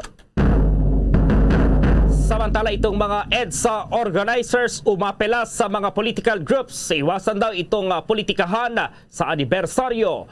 At samantala, mayroon pong bomba na sumabog sa National Highway doon sa Maguindanao. Halos kasabay daw po yan ang pagdaan ng convoy ni Vice Governor Lester Sinsuat sa Sitio Gubat, Barangay Makir, Dato Odin Sinsuat doon sa Maguindanao. At sa ating sports, Balitang Gilas Pilipinas, nakatuon ngayon itong atensyon sa India at New Zealand matapos ang pag-atras ng South Korea. Ang special stamp naman ni Yuka Saso inilabas ng PhilPost. Ang detalye ng mga balitang yan, abangan! Dunkin Delivery po! Dunkin Delivery po! Dunkin Delivery po! Dunkin Delivery po! Yes, may Dunkin Coffee! May Dunkin Coffee! May Dunkin Coffee! May Dunkin Coffee! Ganyan ang Dunkin D Coffee Box! 4 cups agad of signature Dunkin Hot or Iced Coffee, Hot Choco or Hot Choco Java in 1 grab-and-go carton. Bukas, Choco Java naman! Choco Java naman! Choco Java naman! Choco Java naman! Para 4 cups agad, Dunkin D Coffee Box! At ngayon, sa pagpapatuloy ng iba pang pangunahing mga balita. Yung EDSA organizers may apela po sa mga political groups kaugnay pa rin sa paggunita dito sa anibersaryo ng EDSA People Power Revolution. At nasa linya si Bombo Dennis Samito. May panawagan itong organizer sa Bombo Gerald Bombo Jane ng EDSA People Power Anniversary, 36th EDSA People Power Anniversary ito, Bombo Gerald. Yan ay nakaschedule yung mga aktibidad karamihan sa araw ng Biyernes, ika-25 ng Pebrero. At dito, Bombo Gerald, ay inaasahan niya na sunod-sunod yung mga activities. Sana raw ay hindi mahaluan ng politika, lalo't nasabay ito sa panahon ng kampanya. Pupwede naman na personal na magtungo itong mga politiko, lalo na yung mga personalidad na nagkaroon din ng papel during EDSA People Power Revolution, Bombo Gerald, noong 1986. At matatandaan ng ating mga kababayan, ganitong panahon noong 1986 ay dumami na, simula nang dumami yung mga tao dyan sa EDSA dahil nga sa mga panawagan at gayon din yung pagkalas na ni na dating Armed Forces Chief of Staff Fidel Ramos noon at gayon din ni dating Defense Minister Juan Ponce Enrile pagkalas nila doon sa Marcos administration. At bunsod nito ay marami ng mga nahikayat na mag-participate dito sa aktibidad sa EDSA area at maging yung mga otoridad na nakatalaga sa Metro Manila, yung mga tinatawag na Metrocom, ay hindi na nila kinakaya na apulahin yung pagdami ng mga tao patuloy na pagdating galing sa iba't ibang dako ng ating bansa. Hindi lamang ito galing sa Metro Manila, may mga nagmula sa Southern Tagalog, Northern Luzon na nagsitungo dito sa Kalakhang, Maynila upang mag-participate sa naturang aktibidad. So yan ang kumbaga day 2 na itinuturing sapagkat ito yung ikalawang araw mula nang dumami yung mga tao dyan sa kahabaan ng EDSA na naging sentro na nga ng mga aktibidad hanggang sa tuluyang bumagsak ang Marcos administration during that time, Bombo Gerald. Kaya naman, ang panawagan ngayon, manatili dun sa pinakang focus sa topic ng EDSA anniversary, sa 36th anniversary ng EDSA People Power, at huwag mapunta dun sa mga pamumulitika sa panahon ito ng kampanyahan, Bombo Gerald. Oo, Bombo Dennis, last term na ngayon ni Pangulong Rodrigo Duterte, parang wala pa siyang dinaluhan na pagdiriwang or itong anibersaryo ng EDSA People Power Revolution. Ngayong taon ba may paabiso na itong Malacanang kung dadalo siya sa huling pagkakataon bilang Pangulo ng Pilipinas sa Bombo Dennis? Initially, may mga natanggap tayong impormasyon na maglalabas ng abiso at statement ang Pangulong Rodrigo Duterte hinggil dito sa event na ito. Pero yung personal na partisipasyon, lalo't siksikan yung mga tao, posibleng dumami, bumuhos yung mga tao, ay iniiwasan din yan ng Pangulong Duterte dahil posible pa rin, kumbaga yan ay lantad sa hawaan. Ang Pangulo naman ay senior citizen na, alam natin, at very vulnerable sa mga ganitong klase kung sakasakali na magkakaroon nga ng may masasalit dyan na kahit isa lang na positibo sa virus, baka dumami yung makakawaan. So iniingatan din ng PSG yung kapakanan ng Pangulong Rodrigo Duterte. So wala pang abiso, Bombo Gerald. Oo, lastly, Bombo Dennis, malinaw yan. Dapat huwag gawing gimmick ng mga tumatakbong mga kandidato itong pagdiriwang nga ng EDSA People Power Revolution, Bombo Dennis. Sana nga, Bombo Gerald. At live mula sa EDSA, Bombo Dennis Hamito nag-uulat para sa Pambansang Radyo ng Pilipinas, Basta Radio, Bombo! Samantala, nanawagan ngayon ang Commission on Human Rights o CHR sa mga local government units o LGUs at government offices na magbigay ng health plans para sa mga non-permanent employees. Inanunsyo ito ni CHR spokesperson Jacqueline De Guia matapos inanunsyo ng Quezon City Government na kasali sa kanilang health insurance program ang mga QC, contractual at job order employees na nagsisilbi ng 6 na buwang dire-diretsong serbisyo. Sa pamagitan ng naturang inisyatiba, makikinabang dito ang nasa 13,000 na eligible non-plantilla employees ng executive at legislative branches ng Quezon City. Mabibigyan ang mga ito ng aggregate benefit limit na 100,000 pesos kada miyembro kada taon po yan. Ang hakbang daw ng pamahalaan ng QC ay para masigurong protektado ang kalusugan at kaligtasan ng mga manggagawa ng naturang lungsod kahit ano pa ang employment status ng mga ito. Binigyang diin din ni De Guia na ang ganitong programa ay napakahalaga ngayong panahon ng pandemic dahil exposed ang mga health workers sa health risk. Ang health insurance ay makakatulong sa mga workers, partikular ang mga government employees ng mas magandang security at protection na magiging daan para magkaroon ito ng magandang performance sa trabaho para sa mas magandang public service. Samantala naman, umaasa ngayon si Japan Ambassador to the Philippines Kushikawa Kazuhiko at National Food Authority Administrator Judy Carol Densal na maibabiyahe na sa lalong madaling panahon sa malugar na sinalanta ng Bagyong Odette ang 300 metric tons ng Japanese rice na dumating sa bansa. Ang Asian Plus 3 Emergency Rice Reserve Initiative ay nasa NFA warehouse sa Valenzuela City sa kasalukuyan. I-deliver ang bigas sa mga Typhoon Odette affected families sa Cebu, Bohol at Surigao del Norte kapag naaprubahan na ito ng After Council at naipasa na sa NFA. Sa isinagawang official inspection ng rice stocks, binigyang diin ni Kushikawa na ang Japan ay patuloy na tutulong at susuporta sa Pilipinas para maibalik na sa dati ang mga lugar na sinalanta ng bagyo. Ang APTER ay isang regional cooperation na nagsimula noong 2012 na layong mapabuti pang food security, poverty alleviation at malnourishment eradication sa mga member countries nito. Para ma-accomplish ang kanilang common goal, nagkasundo ang after parties na mag-establish ng rice tax para maalalayan ang mga miyembrong bansa na sandaling magkaroon sila ng large-scale natural disaster. Sa Pilipinas, libu-libong tonelada na ang naipamahagi na stockpile ng bigas mula Japan sa ilalim ng after noong tumamang Super Typhoon Yolanda 2013, Typhoon Ineng 2015 at Typhoon Jenny noong 2019. Noong nakaraang taon, nagbigay din ng Japan ng 425 metric tons ng bigas sa mga residenteng apektado ng pagsabog ng Taal Volcano. Samantala po itong kontrata para sa 32 na karagdagang S-70I Black Hawk helicopters. Nilagda na po yan ni Secretary Delphine Lorenzana at ma-report si Bombo Anali Soberano.